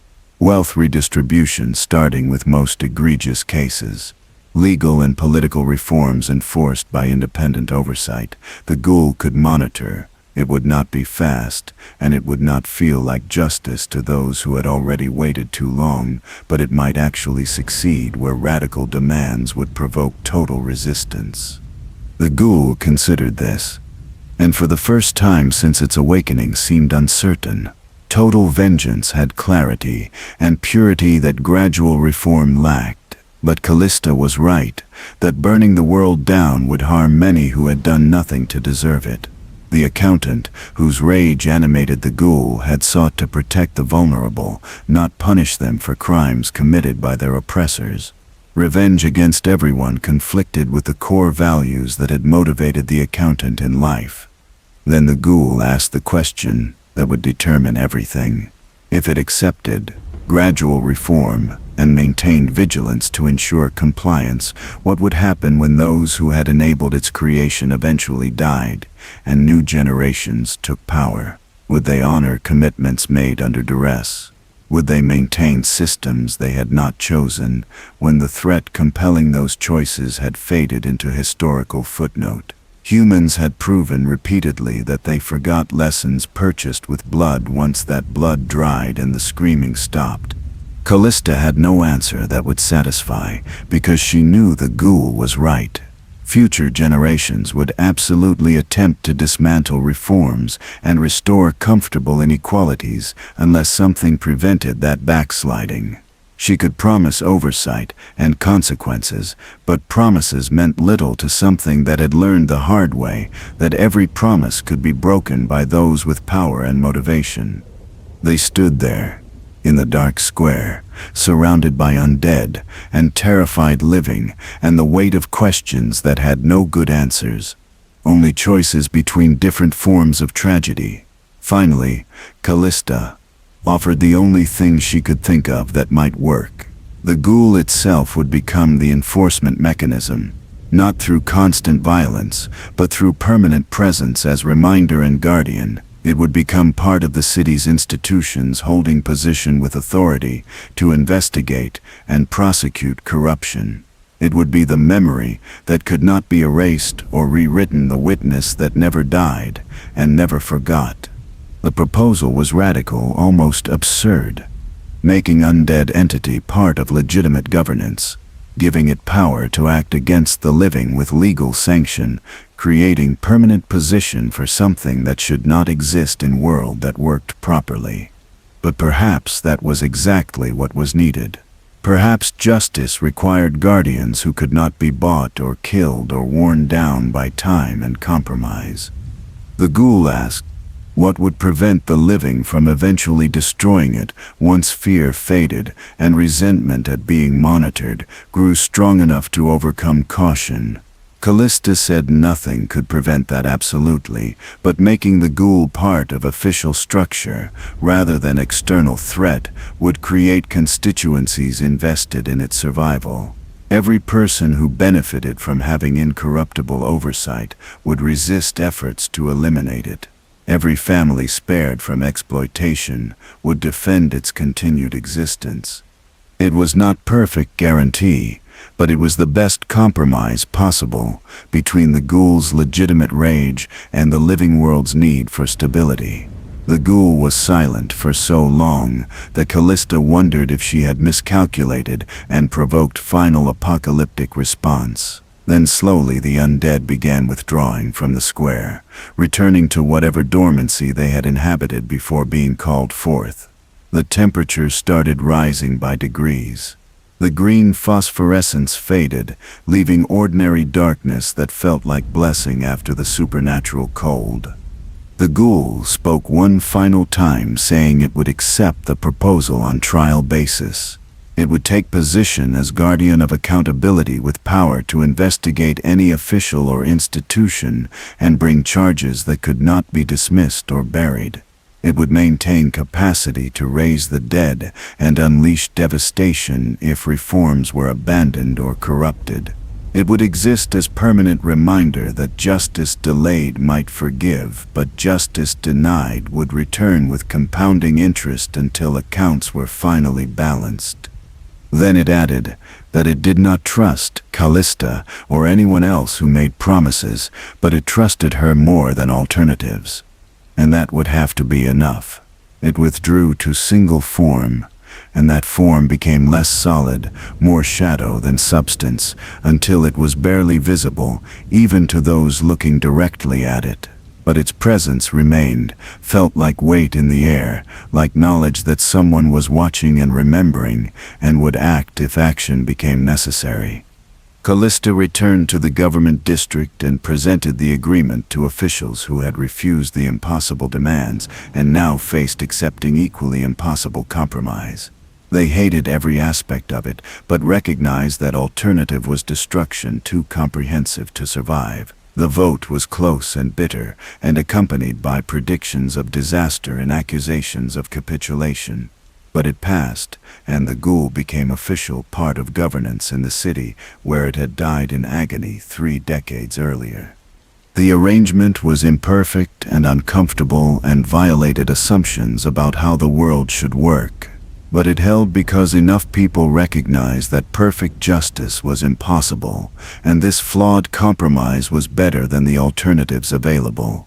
The Ghoul kept its word, maintaining presence that prevented the worst abuses even when it could not eliminate all unfairness. Callista spent rest of her life managing the balance between living world's desire to forget and undead guardians' insistence on remembering. And in the end, perhaps, that was the only victory anyone could reasonably claim from tragedy that should never have happened in the first place. The years that followed the Ghoul's integration into Viridian's governance were neither peaceful nor catastrophic, but existed in strange equilibrium between those extremes. The city that emerged from the crisis was fundamentally different from what had existed before, yet still recognizable to those who had lived through the transformation. Buildings stood in the same locations, though some had been repurposed to house the new oversight commissions and accountability tribunals. Streets followed the same patterns, though the people walking them carried different assumptions about what was possible and what would be tolerated. The most visible change was the presence of the Ghoul itself, which manifested in government buildings during trials and investigations, sitting in chambers specifically constructed to accommodate its nature. It did not speak often, but when it did, every word carried weight of perfect memory and absolute conviction. Officials learned quickly that lying in its presence was pointless, because it had access to decades of records and could produce evidence of corruption from sources no one had known existed. The threat of being raised as undead servant after death proved remarkably effective at encouraging honesty among those who had previously treated truth as negotiable commodity. But the changes went deeper than fear-based compliance. The wealth redistribution programs that had seemed impossible before the crisis were implemented slowly and with considerable resistance, but they were implemented. Families who had lost everything to corrupt officials received compensation that could not fully restore what had been taken, but acknowledged the debt owed. Educational opportunities expanded to include children from backgrounds that had previously been excluded from advancement. Labor laws were strengthened and actually enforced rather than existing as unenforced ideals that everyone agreed to ignore. The church underwent transformation that fractured it into competing factions. Callista led the reformist wing that acknowledged the institution's historical complicity in blessing unjust power structures and committed to focusing on genuine spiritual guidance rather than political control. The conservative faction rejected these changes and eventually split off entirely, creating parallel religious organization that served the interests of those who preferred the old arrangements. The split was bitter and permanent, and it weakened the church's overall influence, which most reformers considered a necessary price for moral credibility.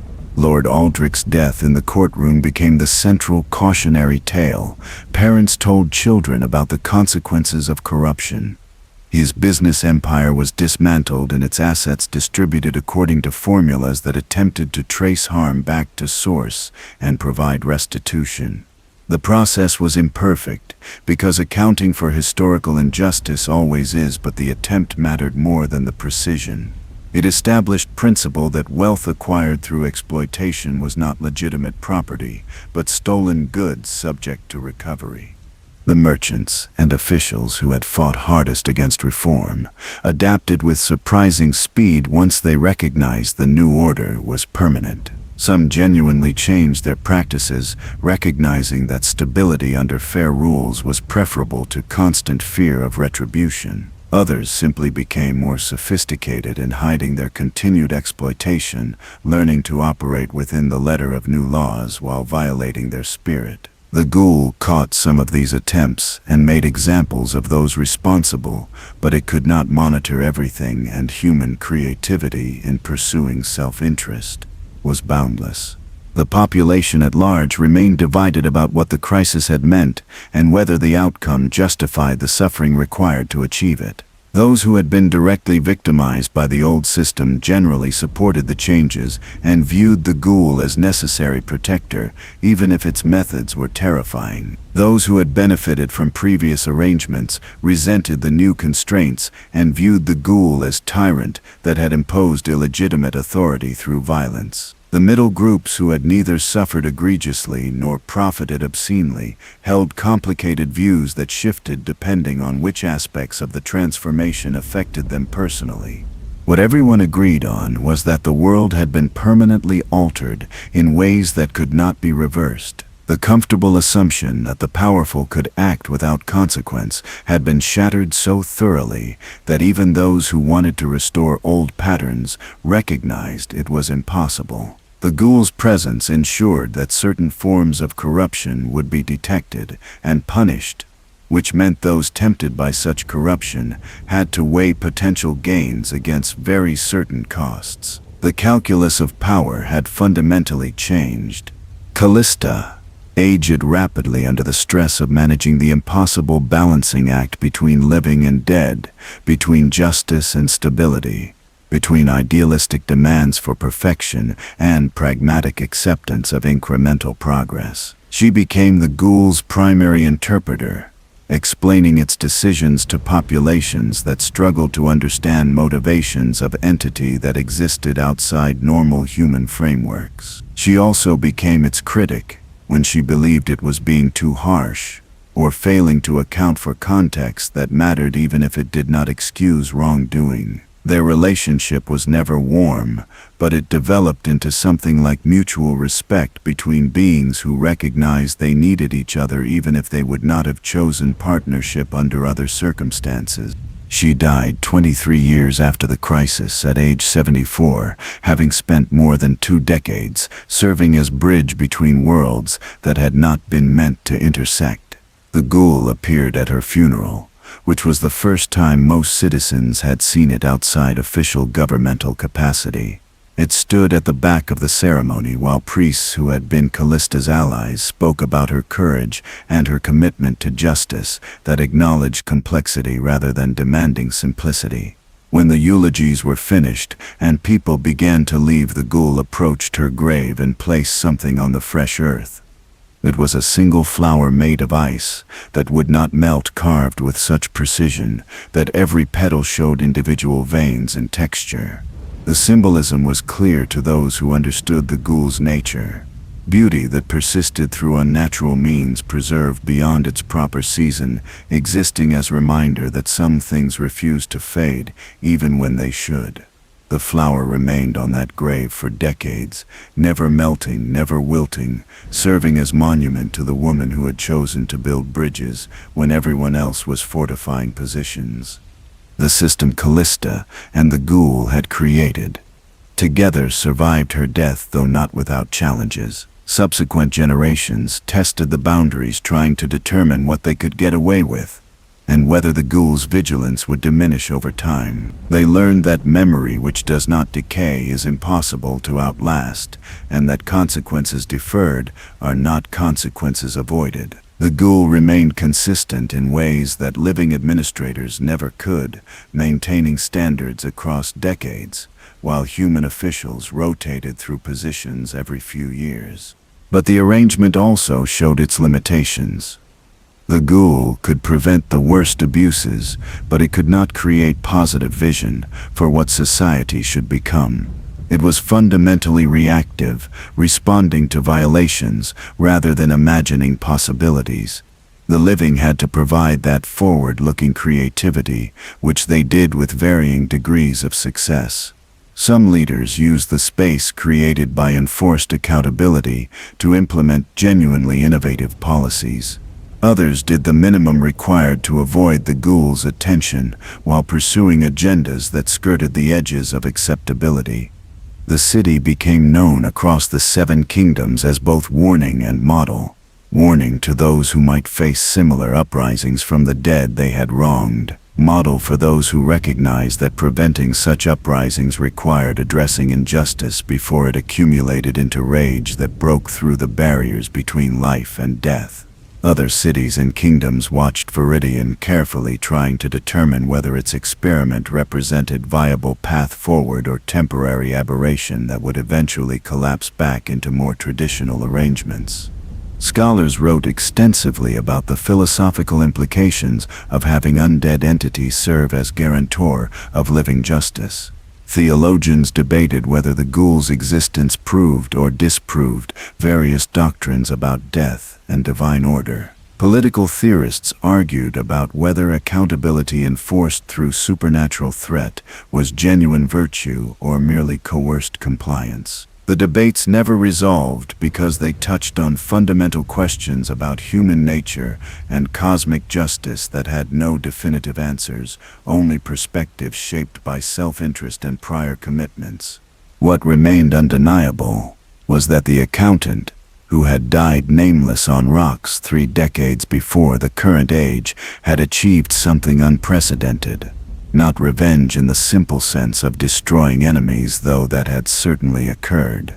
Not justice in the pure sense of perfect restoration of what had been lost, because that was impossible. But something in between, which was forcing the world to remember, and to change, and to carry forward the knowledge that systems built on casual cruelty would eventually produce their own destruction. The scars ran deep in Viridian's collective consciousness. Every building that had been damaged during the crisis carried markers explaining what had happened there and why. Every new law included preamble referencing the historical injustices that had made such regulation necessary. Every student learned about the accountant and the 13 servants and all the others whose suffering had been ignored until it could no longer be contained. The city wore its trauma, openly refusing to bury or sanitize the past because the ghoul would not permit comfortable forgetting. And perhaps that was the real victory, such as it was. Not defeating evil or achieving perfect justice, but creating conditions where the truth could not be completely erased and where at least some forms of accountability persisted across generations.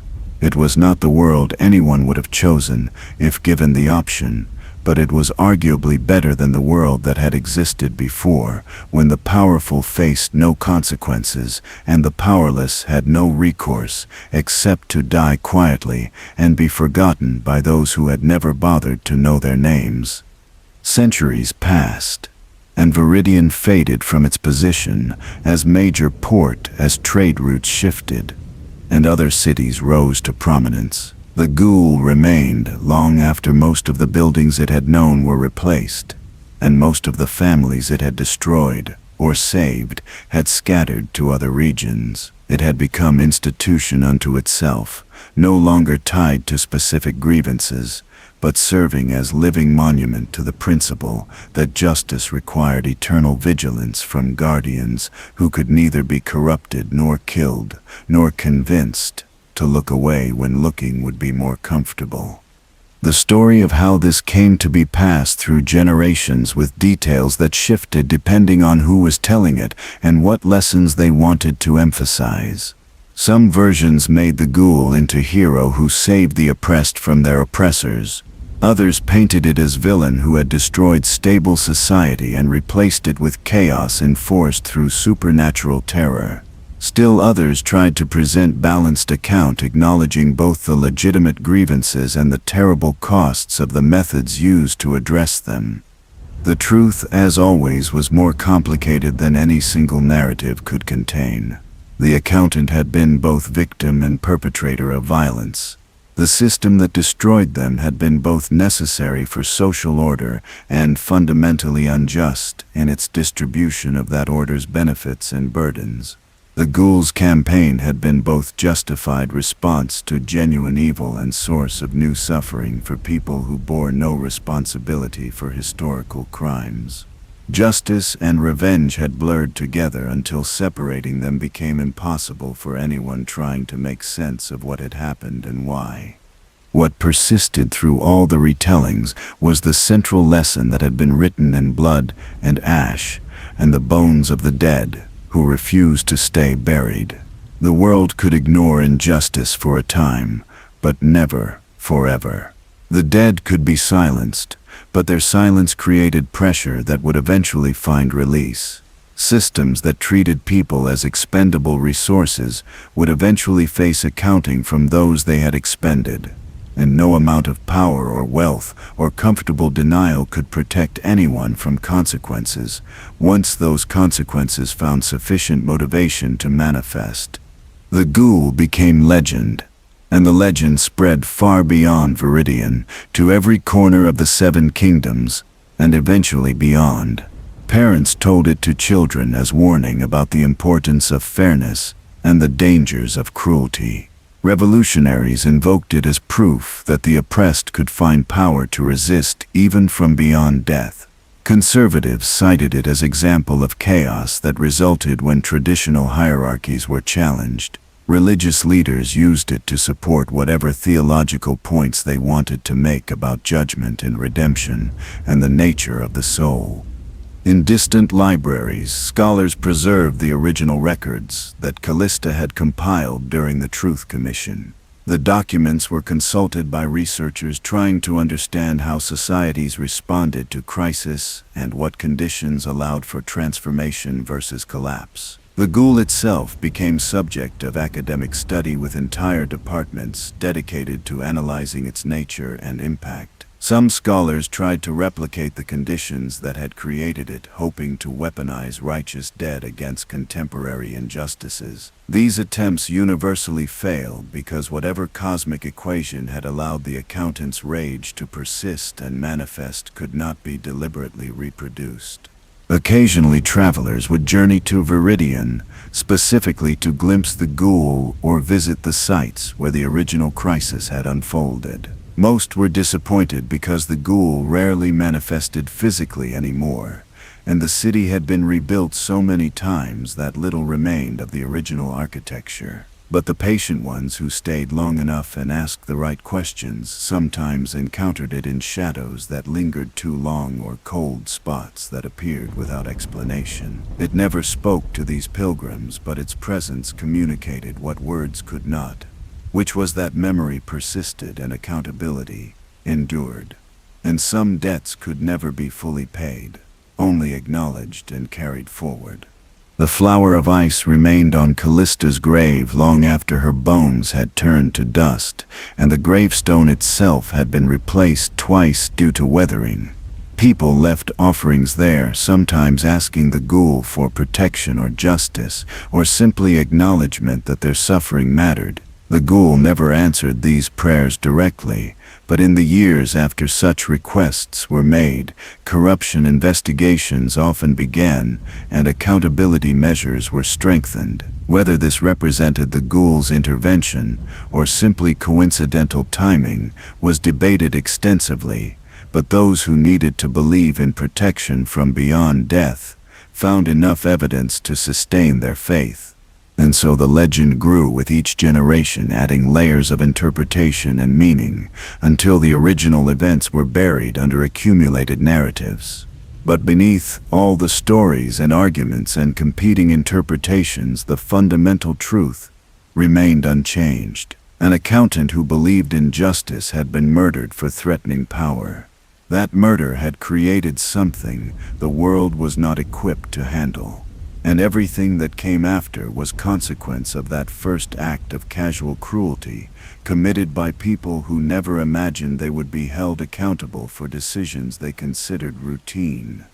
The ghoul who wanted revenge on the world had achieved something more complex and more lasting than simple vengeance. It had forced an entire civilization to confront questions it preferred to avoid about the cost of order and the price of stability, and whether peace built on buried corpses could ever be legitimate. The answers varied, but the questions persisted, and that persistence was perhaps the only justice possible in a world where perfect resolution of ancient wrongs remained forever out of reach.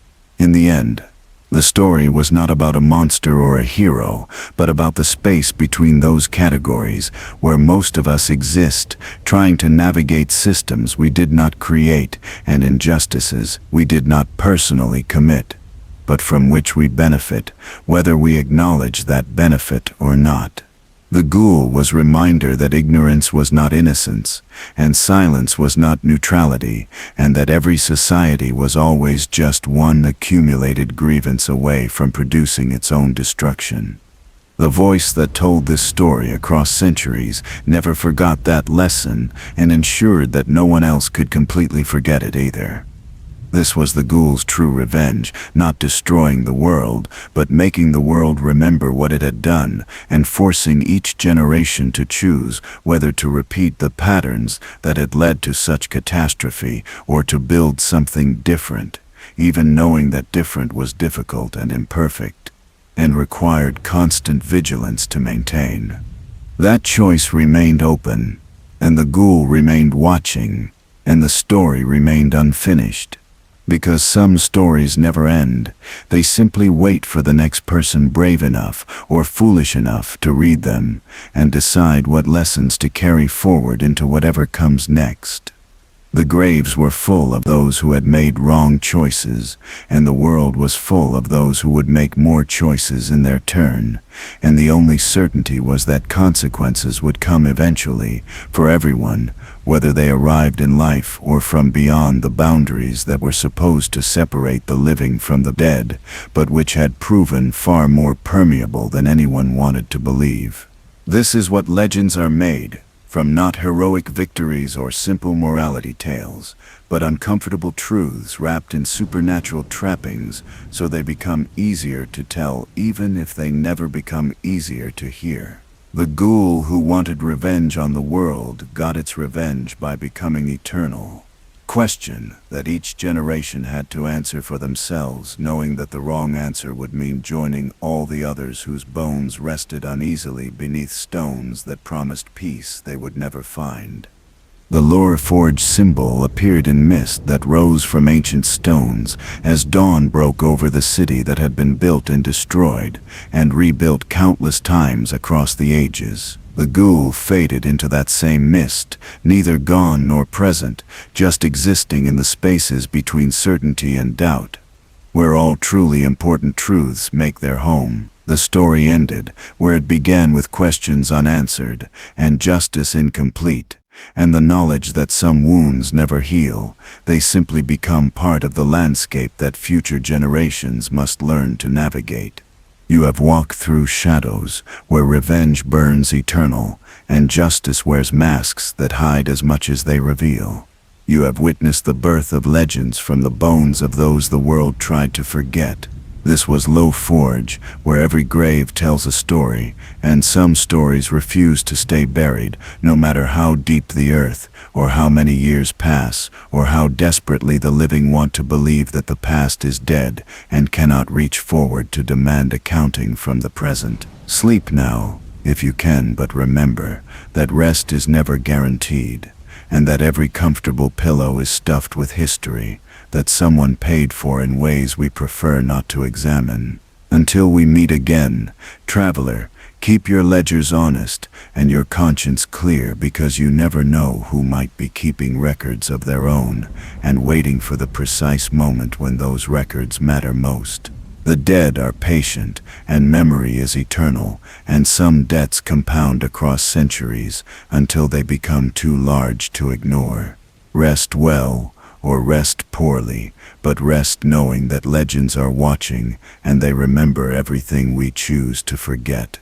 The world that existed 500 years after the ghoul's awakening bore little resemblance to the age that had created it. The Seven Kingdoms had dissolved into different configurations of power as empires rose and fell, and borders were redrawn by wars that made the Copper Rebellion seem like a minor skirmish. Technologies emerged that would have been indistinguishable from magic to those who had lived in earlier eras. Methods of communication allowed ideas to spread across continents in hours rather than months. The old social hierarchies that had seemed eternal and divinely ordained were replaced by new hierarchies that their architects claimed were based on merit rather than birth.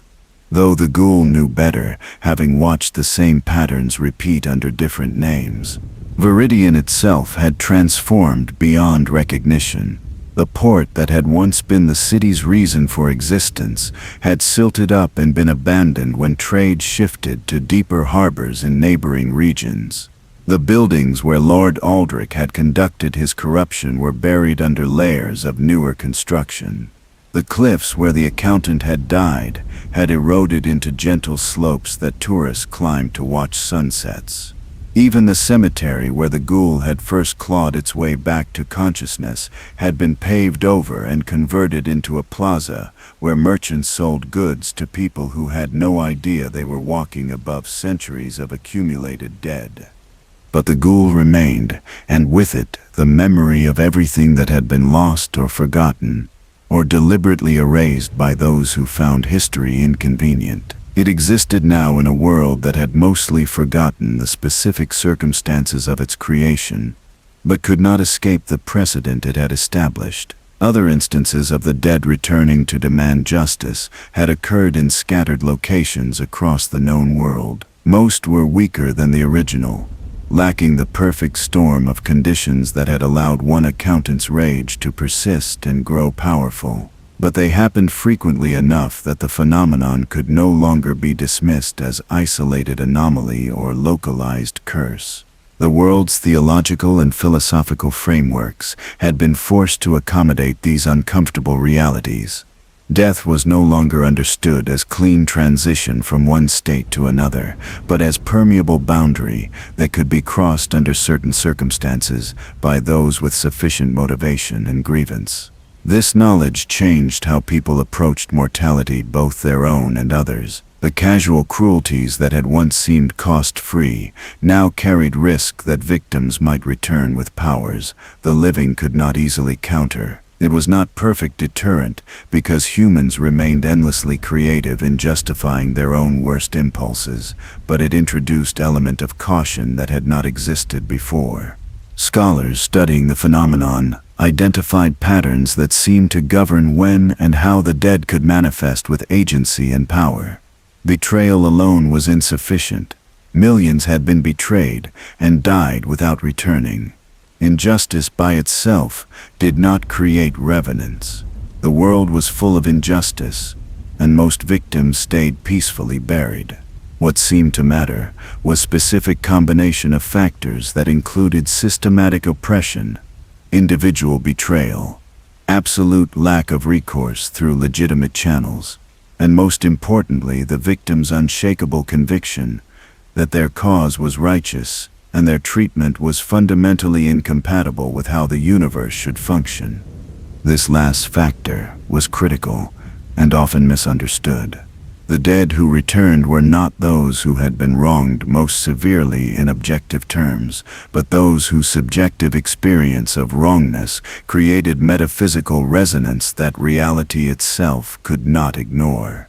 The accountant had died believing that truth and evidence and properly documented records should matter more than power and corruption.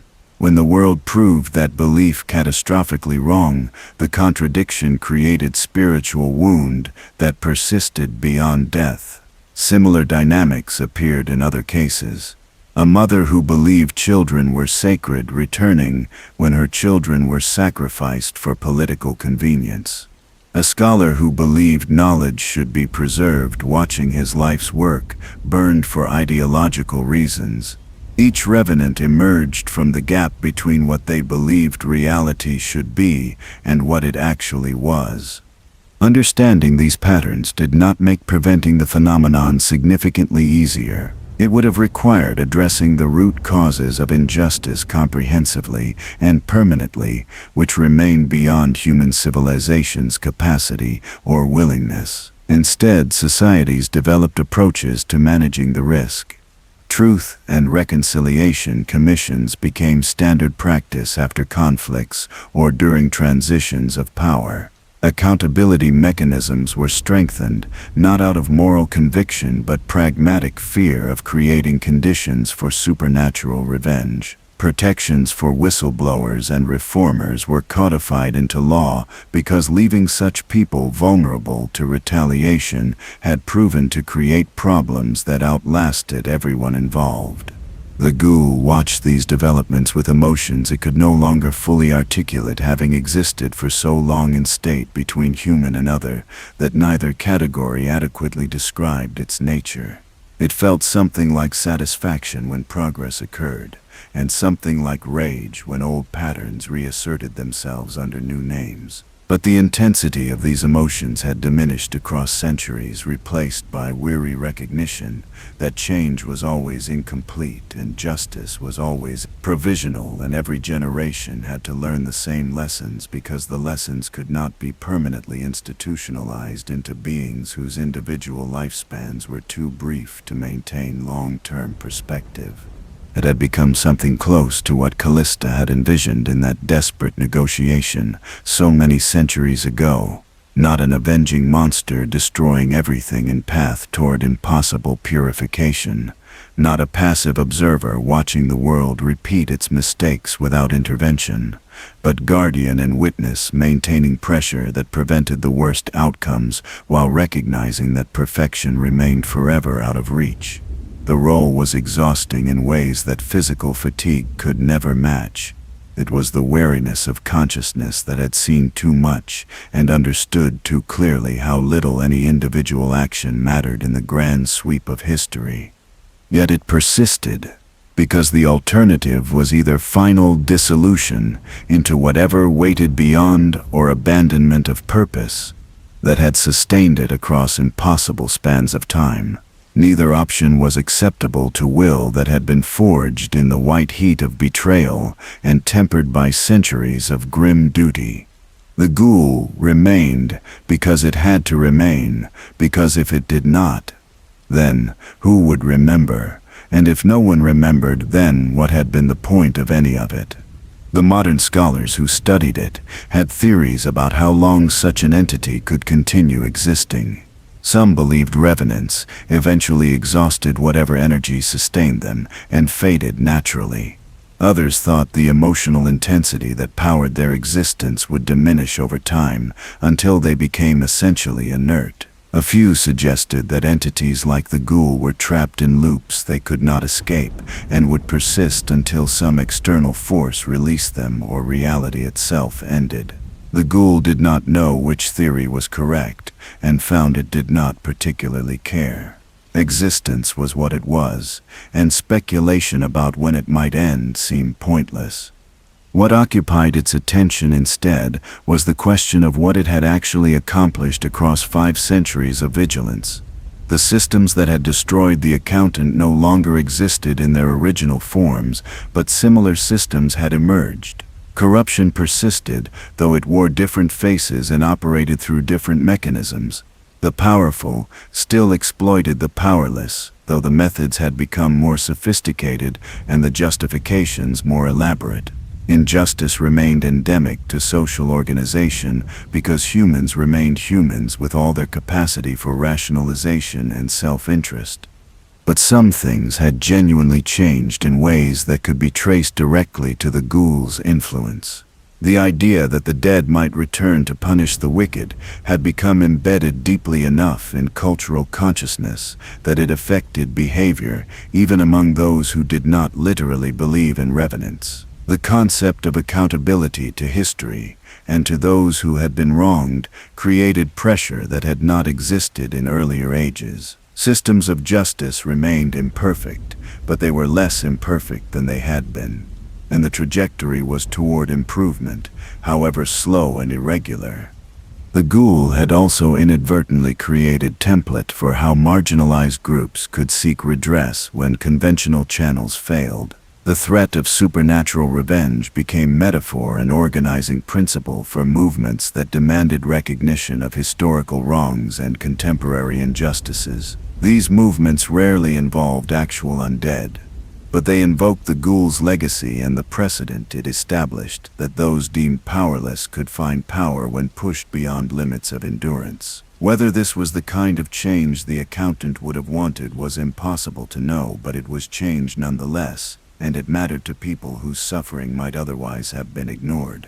In the modern era, the ghoul manifested less frequently than it had in earlier centuries. Decades might pass between appearances, and when it did emerge, the form it took had become less corporeal, more suggestion than substance. Some interpreted this as evidence it was fading. Others believed it had simply learned to conserve energy and manifest only when absolutely necessary. The ghoul itself did not know which interpretation was accurate because its own self-awareness had become attenuated across the centuries until it was no longer certain where its consciousness ended and the collective memory it represented began. It had conversations with scholars occasionally when they sought it out with proper protocols and genuine desire to understand rather than exploit. These exchanges were strange because the ghoul existed outside time in ways the living could not fully grasp. It might reference events from 5 centuries past as though they had occurred yesterday, because for consciousness that did not sleep or dream or experience linear progression of moments, the past remained perpetually present. The scholars struggled to follow these temporal shifts, and the ghouls struggled to remember that their experience of time was fundamentally different from its own.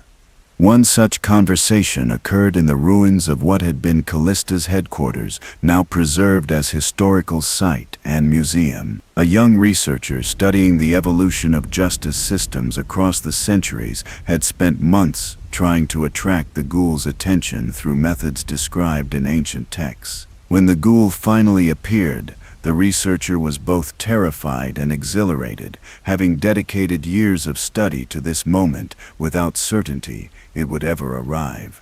The researcher asked the question that had consumed their academic career, which was whether the ghoul believed its existence had made the world better, or simply different. The ghoul considered this for a span of time that might have been seconds or hours.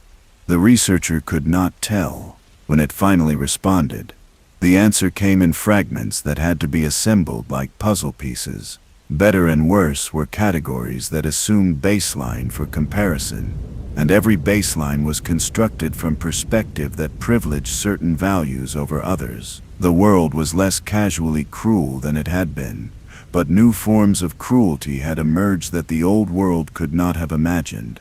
People lived longer and had more opportunities, but they also suffered in ways that wealth and technology could not address. Justice was more accessible, but defining justice remained contested, and every resolution created new grievances. The researcher pressed further, asking if the ghoul regretted the path it had chosen or wished it had accepted death, and whatever peace might have followed. The ghoul's response to this was clearer and more immediate. Regret required belief that alternative paths had been available, and the ghoul had never experienced its choices as choices in meaningful sense. From the moment the accountant died on those rocks, the trajectory had been set. Everything that followed was not decision but inevitable consequence of conditions that made peaceful rest impossible. Asking if it regretted existing was like asking if a river regretted flowing downhill. The river had no choice in the matter.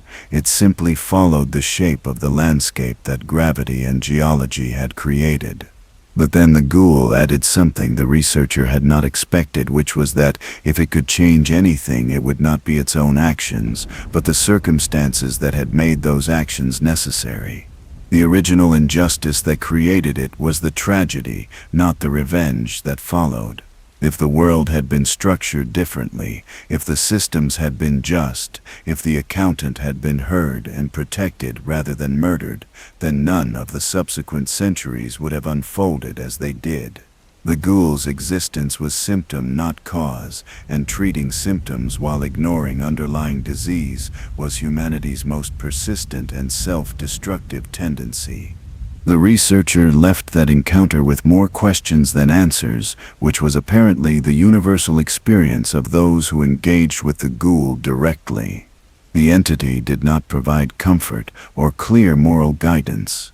It simply existed as reminder that actions had consequences, and some consequences could not be contained within single lifetimes or generations, and that the past was never as dead as the living wanted to believe.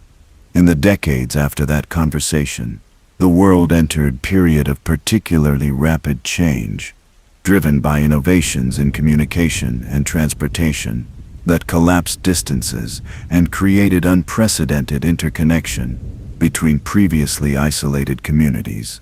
This brought both benefits and new forms of exploitation, as those with power found ways to extend their reach across greater territories and populations.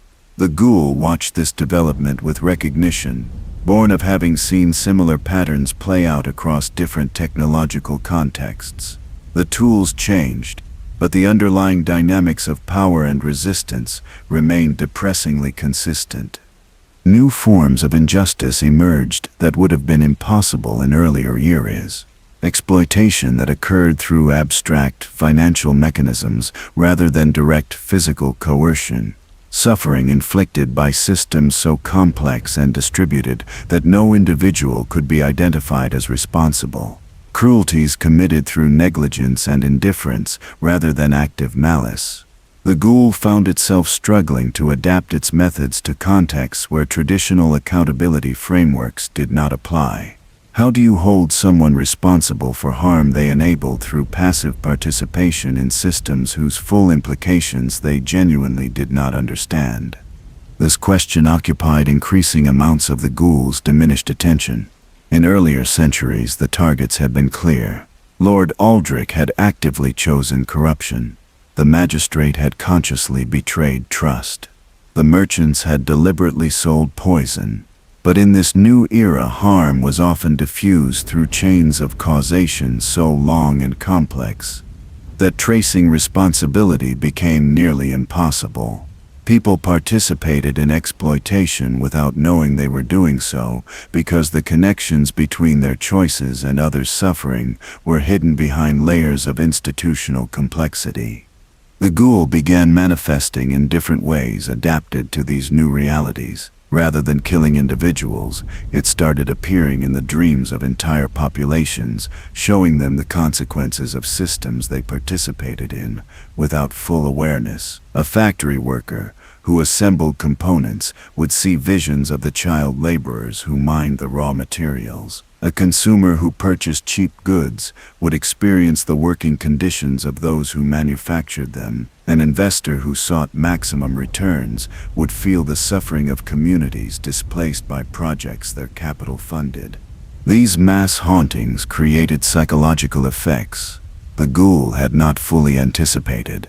Some people responded by trying to change their behavior and demanding reforms to the systems they were complicit in. Others experienced such profound guilt and helplessness that they withdrew entirely or redirected their discomfort into anger at the messenger rather than the message. Still others simply found ways to rationalize and compartmentalize, accepting that they participated in harm as unavoidable cost of living in modern society. The ghoul realized it was facing a problem that transcended individual justice or even systemic reform. The world had become so interconnected and so complex that genuine innocence was nearly impossible. Everyone was implicated in harms occurring somewhere in the vast web of relationships that constituted global civilization. The question was no longer who was guilty, but rather what degree of guilt could be reasonably attributed to different forms and levels of participation. This realization did not lead the ghoul to abandon its mission, but it did force evolution in how that mission was understood and executed. Instead of pursuing revenge against specific individuals, it began focusing on making visible the invisible harms that modern systems produced and distributed. It became less executioner and more witness, showing people what they were part of and forcing them to make conscious choices about whether to continue participating or to resist, even when resistance was costly and uncomfortable. The transformation was gradual and incomplete, but it represented fundamental shift from the entity that had emerged from that cemetery 5 centuries earlier, burning with focused rage at specific enemies. The ghoul was learning, or perhaps remembering something the accountant had understood before betrayal had poisoned every gentler instinct, that the point was not to destroy the guilty, but to create conditions where guilt could be recognized and addressed. That revenge satisfied nothing if it did not lead to change, that prevented future victims from suffering similar fates. That justice was not about punishment, but about acknowledgement and restoration, and the hard work of building systems that treated all people as equally deserving of dignity and protection. Whether the ghoul was capable of fully embracing this evolved understanding remained uncertain. It had been shaped by trauma and sustained by rage for so long that gentler motivations felt alien and suspect. But it was trying in its own limited way to become something more than instrument of vengeance, to be the guardian Callista had imagined all those centuries ago when she had gambled that even monsters could be integrated into structures that served justice rather than simply inflicting retribution. The path was not clear, and the destination was not certain. But the ghoul moved forward because that was all anything could do, whether living or dead, or caught in the strange space between. It carried the memory of an accountant who believed the world could be better, and the weight of 5 centuries spent learning just how resistant the world was to becoming what it should be. It persisted not because persistence would guarantee success, but because the alternative was accepting that suffering was meaningless and justice was impossible, and nothing anyone did mattered beyond their own brief moment in the endless march of time. And that acceptance would have been the ghoul's final death, more complete than any physical destruction could accomplish. So, It remained and watched and acted when action seemed possible, and waited when waiting was all that could be done. The legend it had become was perhaps more powerful than the reality it actually was. But legends had power of their own, and sometimes that power was enough to shift the world just slightly towards something better, even if better remained forever incomplete and provisional and subject to backsliding whenever vigilance faltered. This was the legacy of the accountant, who had wanted revenge on the world. Not perfect justice or complete transformation, but persistent pressure toward improvement. Not defeat of evil, but recognition that evil was not external force, but ongoing choice that had to be resisted in each generation and each moment. Not peace, but the restless vigilance required to prevent the worst outcomes while working toward better ones, knowing that the work was never finished and could never be finished as long as humans remained human, with all their capacity for both cruelty and compassion existing in uneasy balance within every heart. The passage of another 3 centuries brought changes so profound that even the Ghoul's perfect memory struggled to maintain continuity between the world that had been and the world that now existed. The very concept of kingdoms had dissolved into governance structures that would have been incomprehensible to those who had lived in the age of the 7 realms. Power was no longer concentrated in monarchs or even invisible institutions, but distributed through networks that operated according to logics the Ghoul was still learning to parse. The technologies that shaped daily life had advanced beyond what earlier generations would have recognized as possible, transforming everything from how people communicated to how they understood their own identities and place in the cosmos.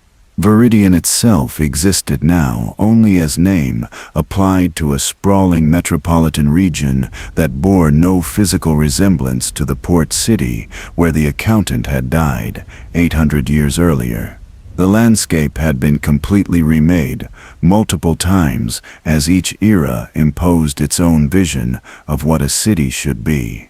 What remained constant was the presence at the heart of this ever-changing place of the Ghoul, who had become oldest continuous institution in a region that prided itself on progress and innovation. Museums were dedicated to telling its story, though the curators disagreed about which details were historical fact versus accumulated legend. Pilgrimages were organized for those seeking to understand the origins of modern accountability systems. The Ghoul had become simultaneously revered symbol and uncomfortable reminder that the foundations of the present were built on violence and suffering that could never be fully redeemed. The nature of injustice itself had evolved in ways that challenged the Ghoul's ability to identify and address it. In the accountant's time, suffering had been direct and visible. People starved in streets, while others feasted. Bodies were broken by labor that enriched masters who never touched tools themselves. The connections between action and consequence were clear enough that even those who benefited from exploitation could not claim ignorance if they bothered to look. But in this new age, harm was often abstract and distributed. Decisions made in one location created suffering in places so distant that the connection was nearly impossible to trace. Systems operated according to mathematical formulas that no single person fully understood, but which produced outcomes that devastated entire populations. The cruelty was no less real, but it was harder to assign to specific actors who could be held accountable in ways the Ghoul's methods had traditionally required. The Ghoul adapted slowly to these realities, learning to manifest in spaces that were not physical locations, but conceptual frameworks and digital architectures where modern power actually resided. It appeared in the collective consciousness of populations, showing them patterns they had been trained not to see. It infiltrated information systems, revealing connections between comfortable consumption and distant suffering. It became presence in the dreams and waking thoughts of those whose decisions shaped lives they would never directly encounter, making visible the human costs of abstractions like efficiency and optimization and market forces. These interventions were less dramatic than the physical manifestations of earlier centuries. No bodies turned to dust in courtrooms. No undead armies marched through streets carrying accusations written in blood, but the impact was in some ways more profound because it operated at the level of collective understanding rather than individual punishment. The Ghoul was attempting to shift entire frameworks of thought, to make people see their complicity in systems they had been taught to accept as natural and inevitable. It was trying to resurrect not just awareness of specific historical injustices, but capacity for recognizing ongoing injustice in forms that had been deliberately obscured by those who benefited from obscurity.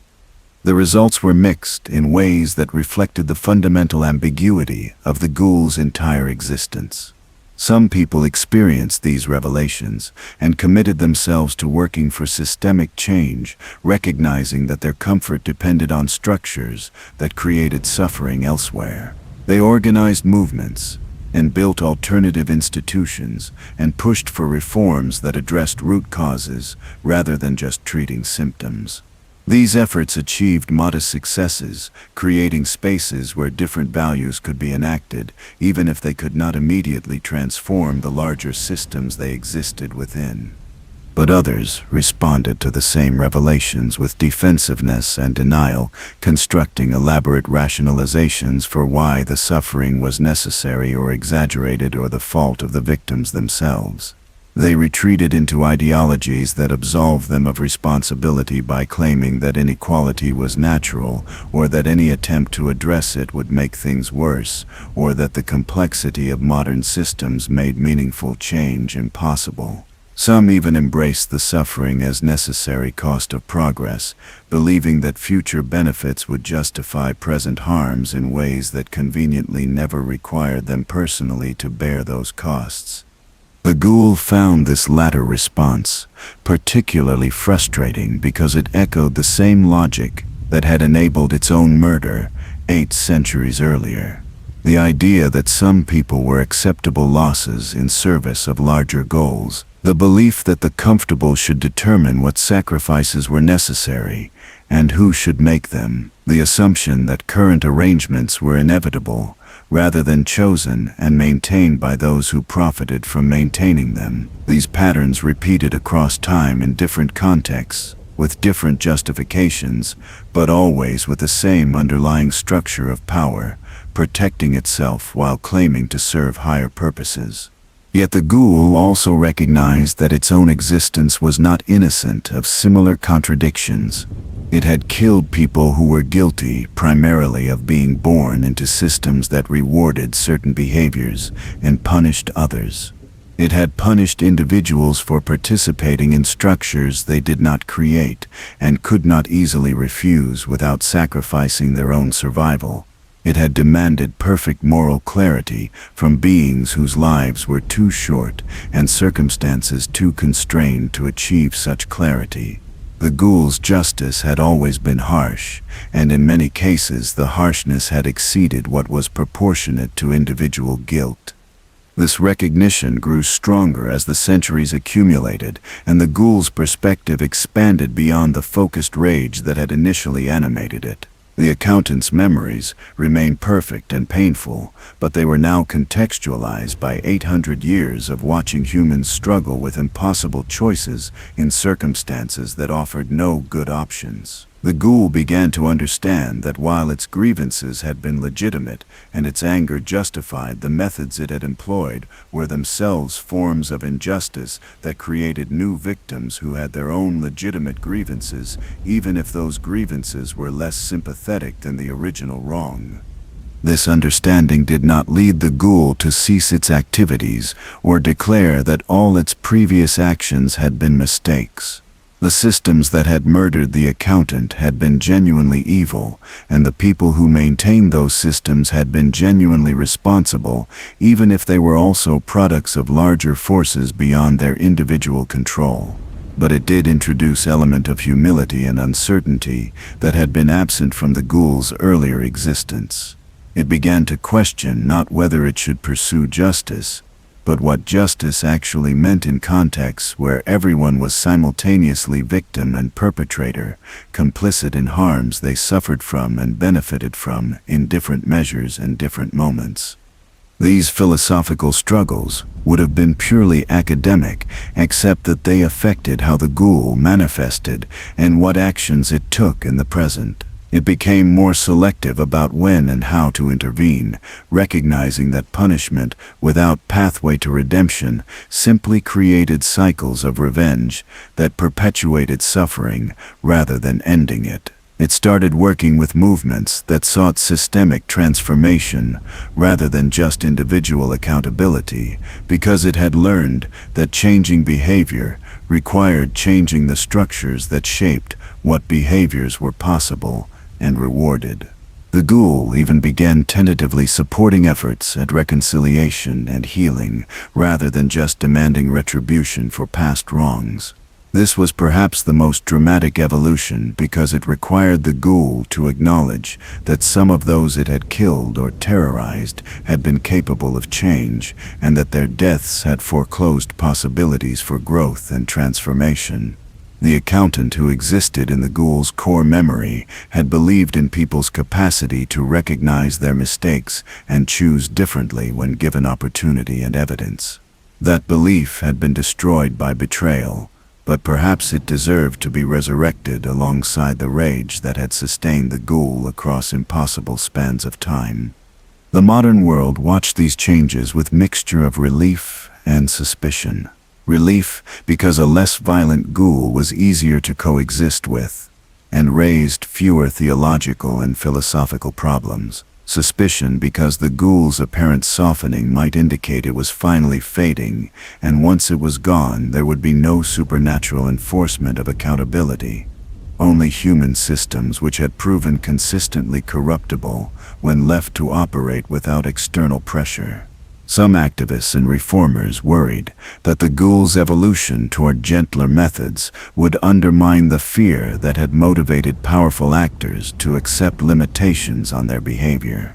Without credible threat of undead revenge, what would prevent regression to older patterns where the powerful faced no consequences for exploiting the powerless?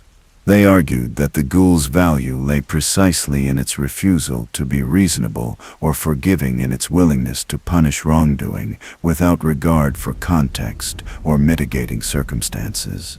Softening that edge would weaken the only mechanism that had proven capable of forcing systemic change when all other approaches failed.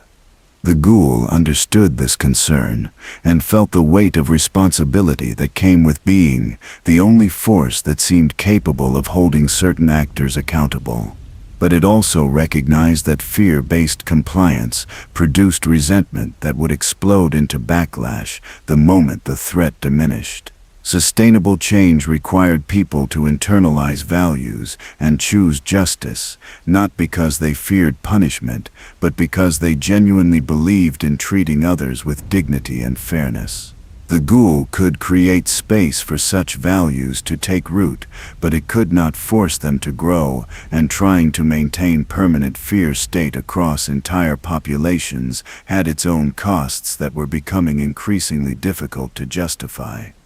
The tension between these competing approaches defined the Ghoul's existence in this later era. It remained capable of terrible violence when violence seemed necessary to prevent the worst outcomes. It could still manifest with full power when dealing with actors who responded only to force and had no capacity for moral reasoning or self-reflection. But it tried to reserve such manifestations for cases where alternatives had been exhausted, recognizing that every act of supernatural vengeance came with price paid, not just by immediate victims, but by broader culture that had to process and integrate the trauma such events created.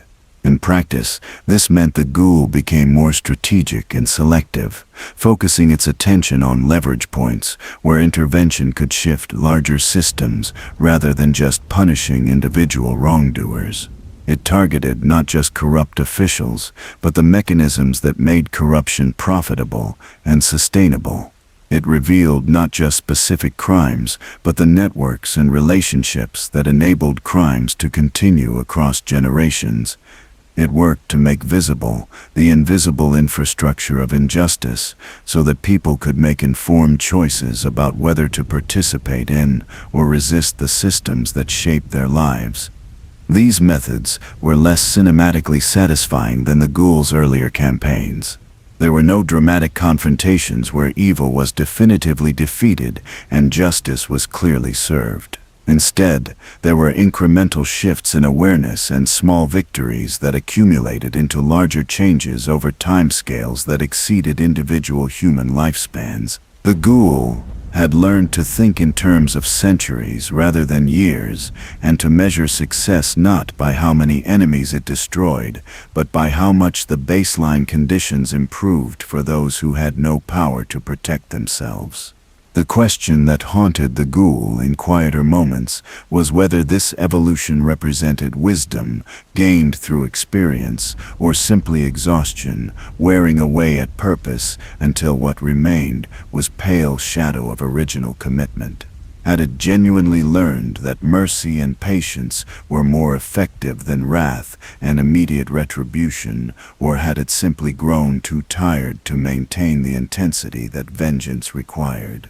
Was its increasing willingness to work within existing systems rather than destroying them a sign of maturity or compromise that betrayed the accountant's memory and all those who had suffered under systems the Ghoul had once sworn to dismantle completely? There were no clear answers to these questions, only the ongoing tension between competing values and approaches that the Ghoul had to navigate in each moment and each decision.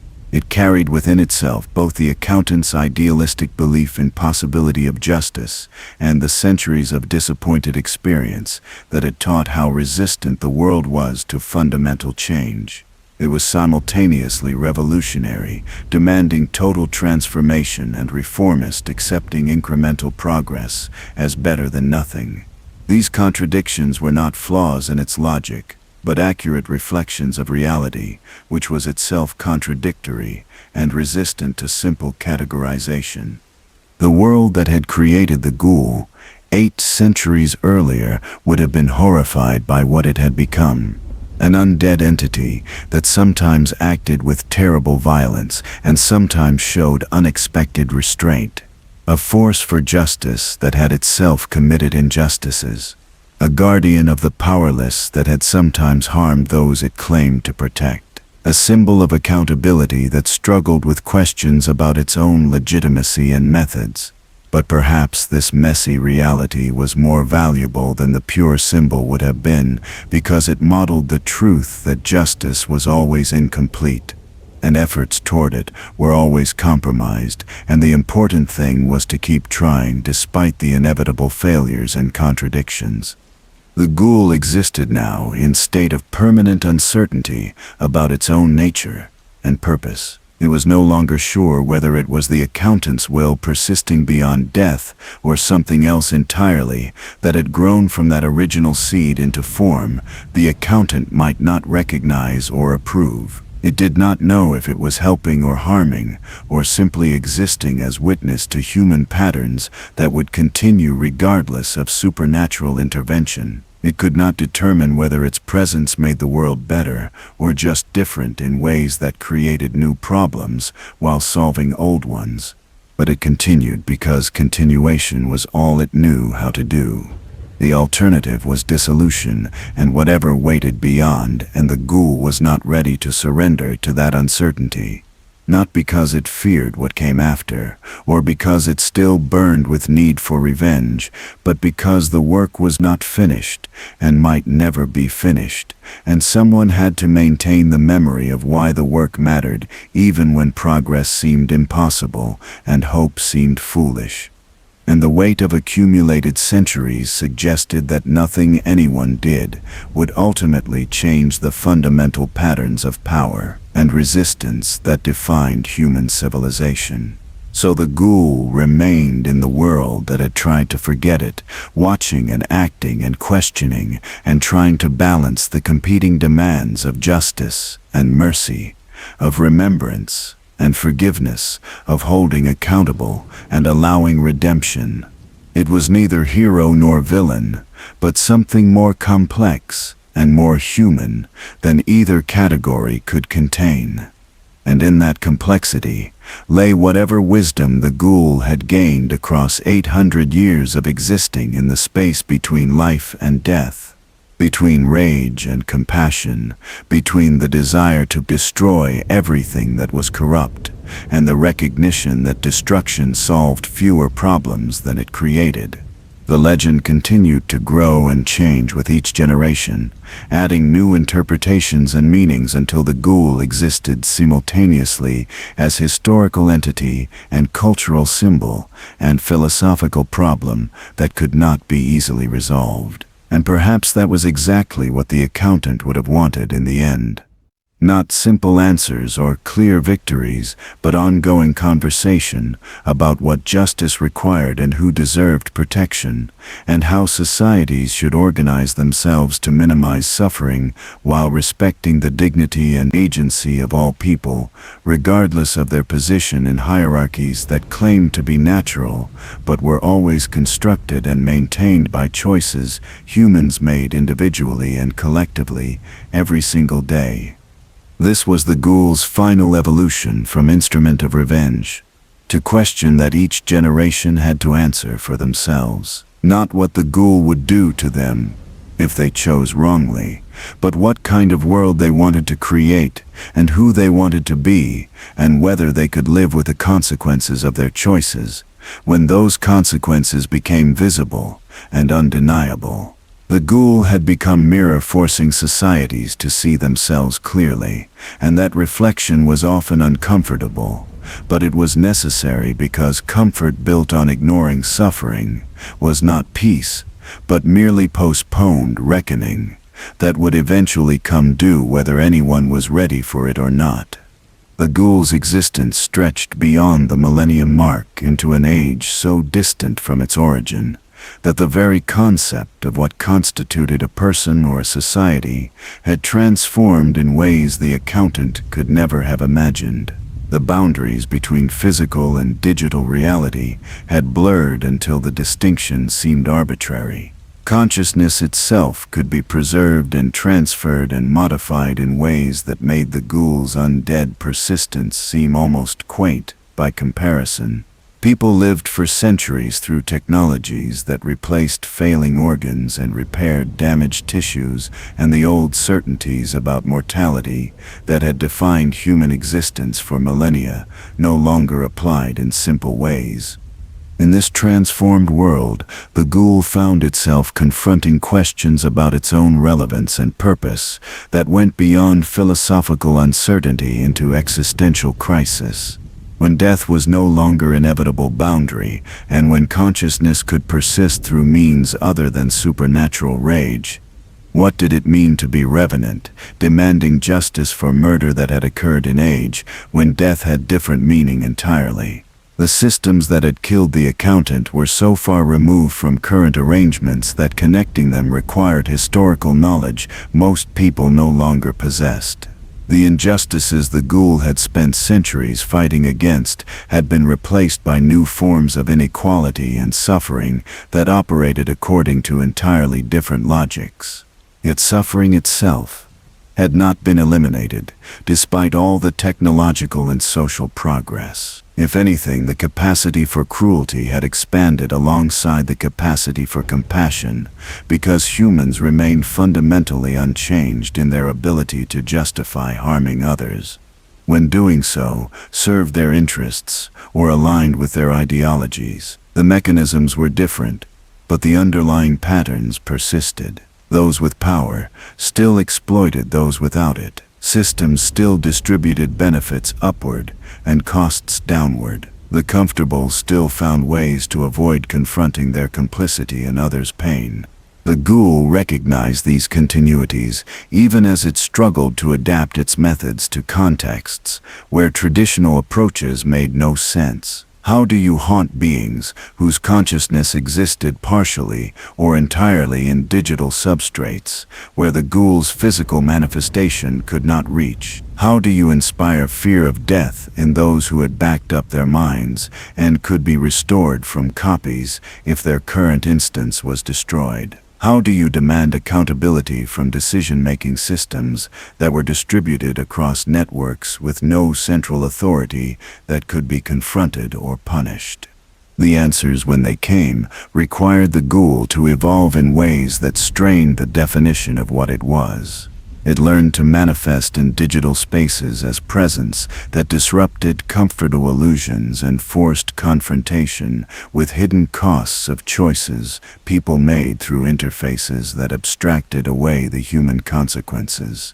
It became virus of conscience, spreading through networks and showing people what their consumption patterns meant for workers in distant facilities and ecosystems being destroyed to extract resources and communities being displaced by projects, their investments funded without their knowledge or concern. These digital hauntings were effective in their own way, but they felt removed from the visceral immediacy of the Ghoul's earlier manifestations. There was something too clean, too abstract about influencing people through screens and neural interfaces. The Ghoul missed the simple clarity of standing before someone in rotting flesh and bone, making undeniable the reality of death and consequence. But the world had moved beyond such directness, and the Ghoul had to follow or become irrelevant. Irrelevance was perhaps the Ghoul's deepest fear, now deeper even than the fear of dissolution or the weight of accumulated centuries. To exist for over 1,000 years pursuing justice, only to discover that the pursuit no longer mattered because the world had changed so fundamentally that the old categories of right and wrong no longer applied, would be defeat more total than any enemy could inflict. The Ghoul needed to believe that its existence served purpose beyond its own persistence, that the suffering it had endured and caused had meaning that transcended the specific historical moment that had created it. This need drove the Ghoul to seek out others like itself, the scattered revenants and persistent dead who had emerged in various locations and contexts across the centuries since the accountant's transformation. Most were weaker and more focused on specific grievances, unable to evolve beyond their original trauma, but a few had achieved something like the Ghoul's longevity and developed similar capacity for adaptation and growth. These entities met in spaces between physical and digital reality, where their natures allowed interaction impossible for purely living or purely mechanical beings.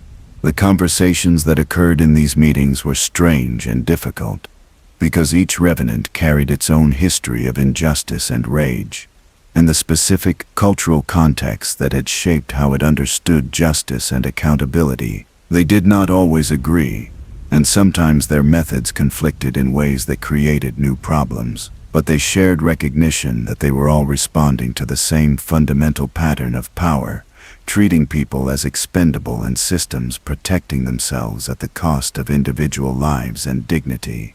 Together, they began coordinating their efforts in ways that had not been possible when each operated in isolation. They identified leverage points where combined pressure could shift systems that individual action could not budge. They shared knowledge about which approaches had succeeded and which had failed in different contexts. They created something that was not quite an organization, but was more than random collection of individual actors, each pursuing their own vendettas. This collaboration raised new questions about what the Ghoul had become. It was no longer solitary force pursuing its own conception of justice, but part of collective effort that required compromise and coordination. It had to consider how its actions affected not just immediate targets, but the broader network of entities working toward overlapping goals.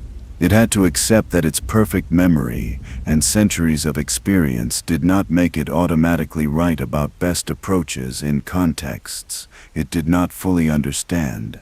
The humility this required was painful for being that had sustained itself through absolute certainty about the righteousness of its cause. But it was also liberating, because it meant the Ghoul was no longer solely responsible for holding the entire world accountable. The burden could be distributed among many shoulders, even if those shoulders were metaphorical and attached to beings who existed in defiance of natural law. As the Ghoul adapted to this new role, it found itself spending less energy on direct intervention and more on teaching and preservation. It became keeper of memories, showing younger revenants and living activists the patterns that repeated across history, so they could recognize and resist them more effectively. It shared the hard-earned wisdom about which tactics worked and which created backlash that set movements back decades. It served as bridge between past and present, helping people understand that current struggles were connected to ancient fights, and that the work of justice was continuous across generations, whether those generations were living or dead or something between. This role felt closer to what the accountant had been in life before. Betrayal had twisted purpose into rage. The accountant had kept records not for personal glory, but to document truth and make it available to those who needed evidence to support their arguments for change. The Ghoul was doing something similar now, just across vastly longer timescale, and for audience that included both living and dead, both human and post-human, both individual consciousnesses and collective movements. The world continued changing in directions that made prediction increasingly impossible. New forms of being emerged that challenged every existing category. Conflicts arose over questions the Ghoul had never considered because they had not been conceivable in earlier eras. The pace of transformation accelerated until even the Ghoul's perfect memory struggled to maintain coherent narrative, connecting past to present, because the present kept redefining itself in fundamental ways. Yet, through all this change, certain truths remained constant enough that the Ghoul could anchor itself to them. Suffering was still suffering, regardless of what form it took or what technologies mediated it. Injustice was still injustice, whether it occurred in physical spaces or digital networks, or the hybrid realities that were becoming increasingly common. The powerful still needed to be held accountable, and the powerless still needed protection, and the systems that organized social life still tended towards serving those who controlled them, unless constant pressure forced them to serve broader interests. These constants gave the Ghoul purpose even as everything else shifted. It could not predict what specific forms injustice would take in the future, but it could maintain vigilance and respond when it recognized the familiar patterns beneath novel surfaces. It could not guarantee that justice would prevail, but it could ensure that injustice would not go completely unchallenged even when challenging. It seemed futile or dangerous. The question of how long this could continue remained unanswered. The Ghoul had existed for over 1,000 years, but there was no guarantee it could persist indefinitely. The metaphysical wound that had prevented the accountant's peaceful rest might eventually heal.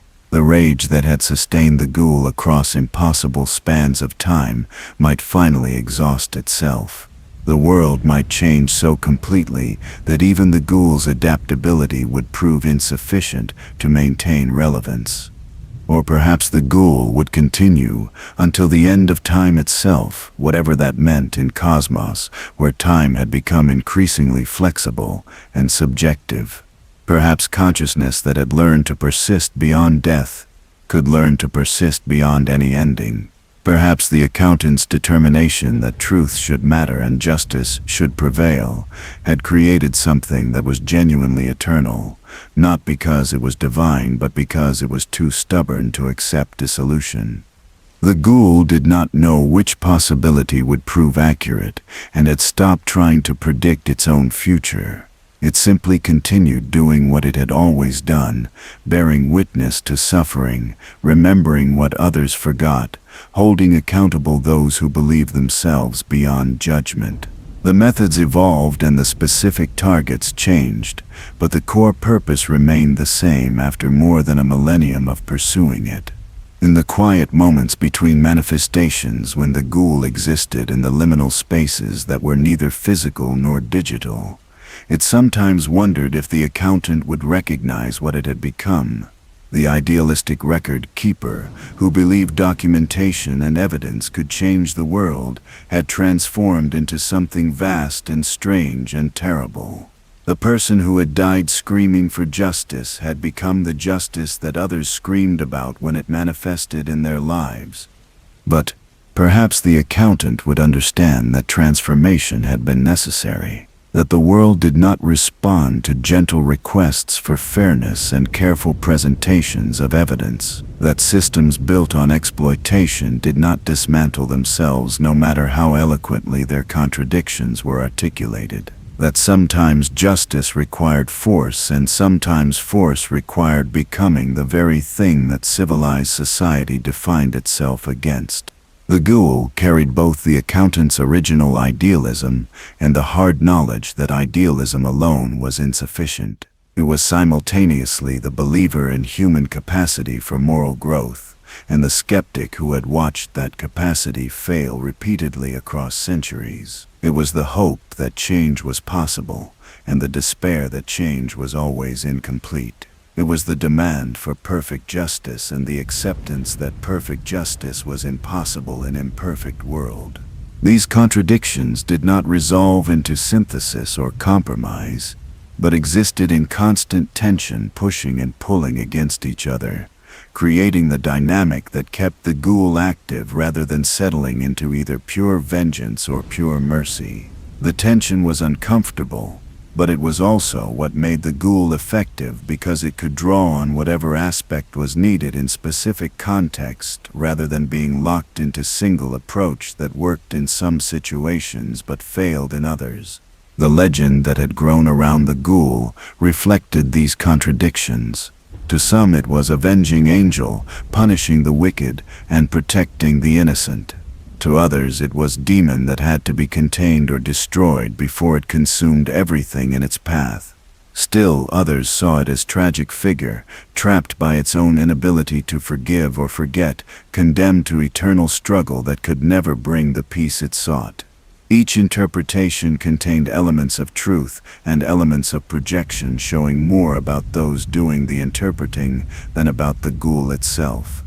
The ghoul had long since stopped trying to control how it was perceived or what meanings people attached to its existence. It could not prevent others from using its legend to support causes the accountant would have opposed or to justify actions that contradicted everything the ghoul stood for. The story had taken on life of its own, and that life was beyond the ghoul's ability to direct or constrain. What it could control was its own choices and actions in the present moment. It could decide when to manifest and when to remain hidden.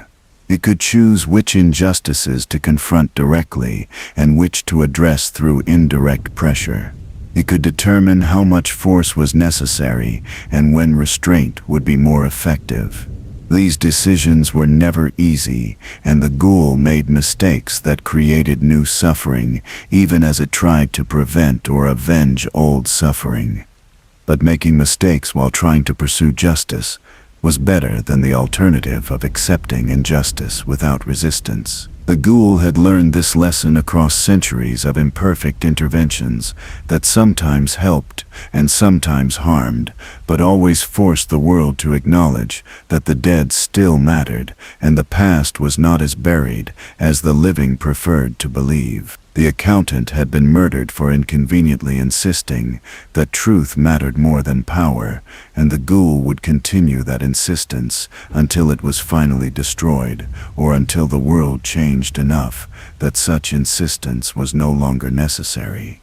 Neither outcome seemed likely in any time frame the ghoul could predict. The world showed no signs of evolving beyond need for external pressure to maintain even minimal accountability. and the ghoul showed no signs of fading, despite the passage of more than 1,000 years since the accountant's death. So the cycle would continue, with the ghoul manifesting when necessary, and withdrawing when possible, with injustice occurring and being challenged, and occurring again in new forms, with each generation learning and forgetting, and learning again the same lessons about power and responsibility, and the cost of looking away when looking would require action. This was not the ending anyone would have chosen, if given the option. Do not triumph of good over evil, or achievement of perfect justice, or even the peaceful rest that both the accountant and the ghoul had been denied. But it was the ending that fit the reality of a world that was neither wholly good nor wholly evil, but perpetually caught between aspiration and failure, between ideals and compromises, between the vision of what should be and the stubborn persistence of what was.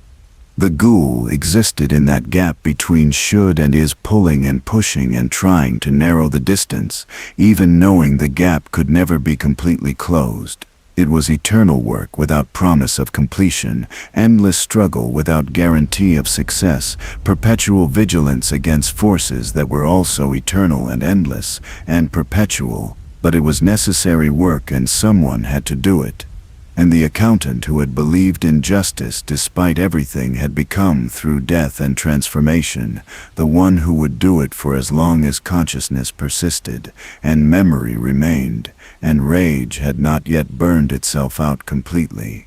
This was the legacy, not revenge, successfully completed or justice finally achieved, but commitment to keep trying despite all evidence that trying might be futile. The ghoul who had wanted revenge on the world had gotten something more complicated than revenge. It had gotten the truth that the world could not be saved by any single action, or any individual hero, or any perfect plan. It could only be pushed incrementally toward better outcomes through constant effort by many hands, both living and dead, both human and other, working together across time and space, toward goals that would never be fully realized, but mattered desperately in the attempting.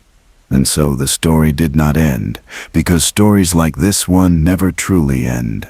They pause and shift and transform, but they continue as long as injustice exists, and memory persists, and someone somewhere refuses to accept that suffering is inevitable, and accountability is impossible, and the powerful will always escape consequences for their actions.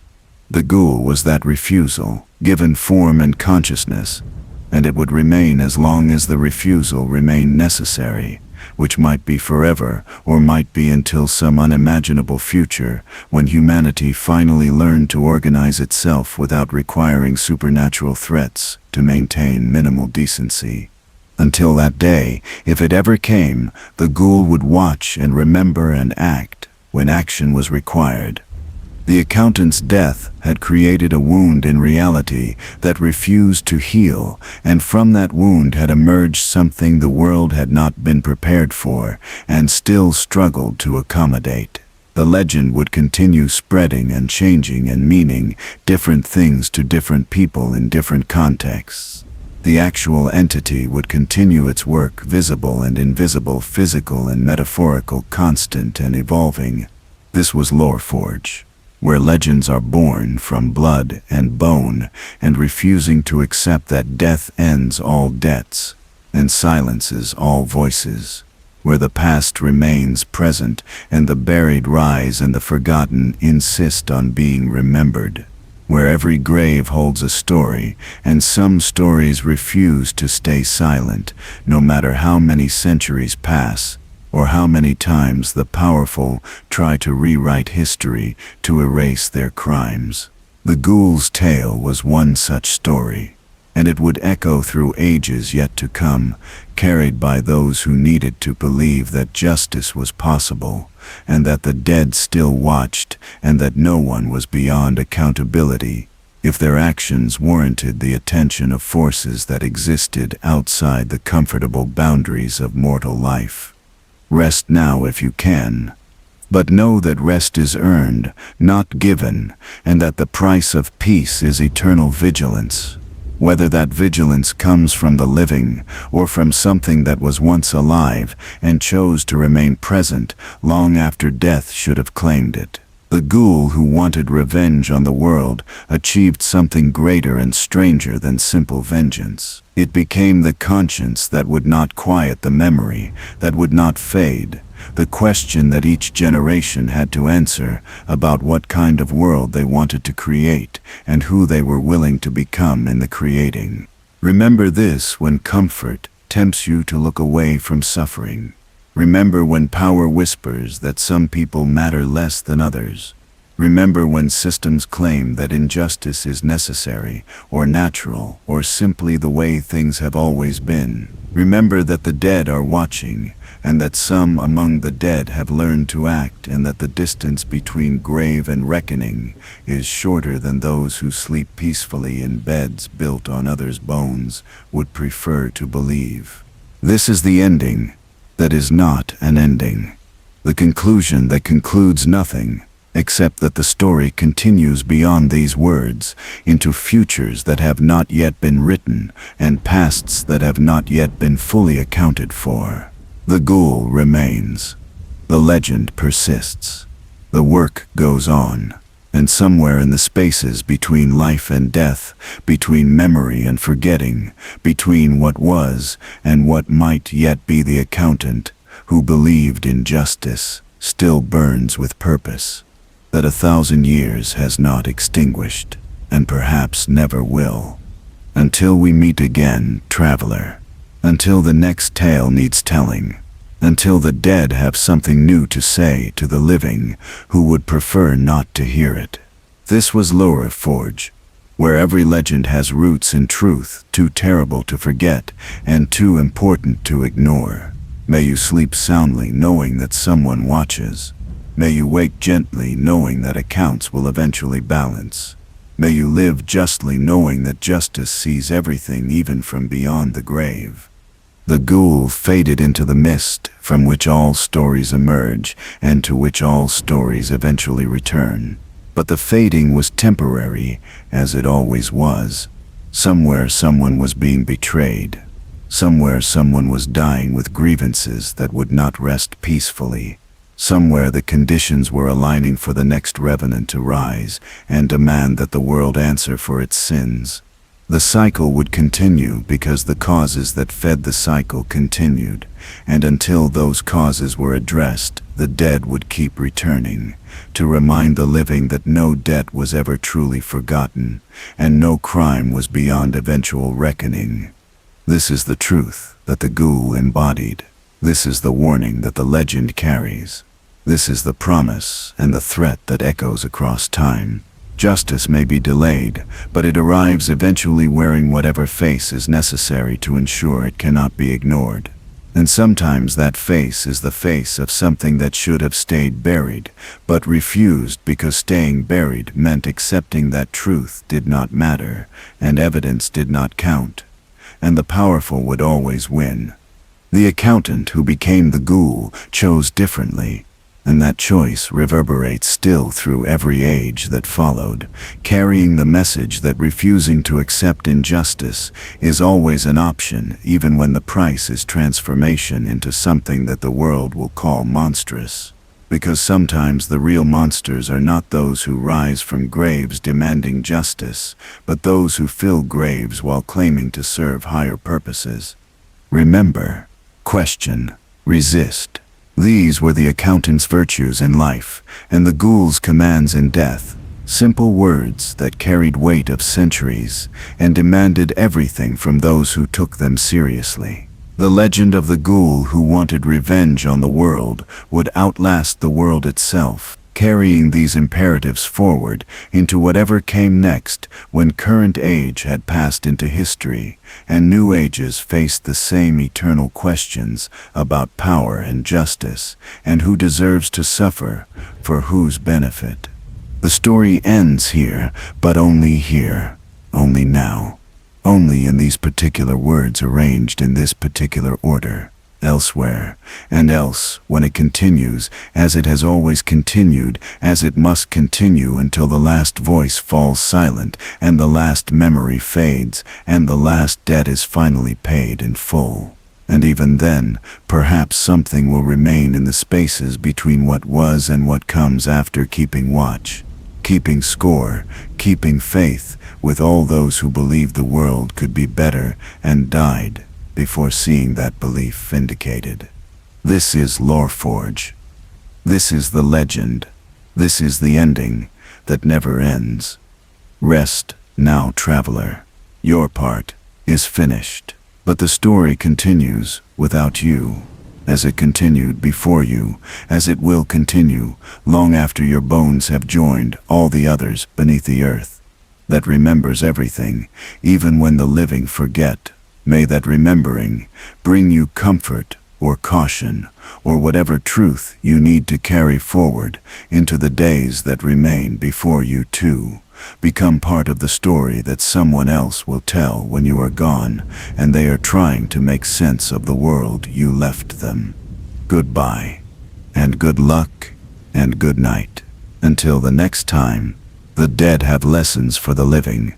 Until the next grave refuses to stay closed.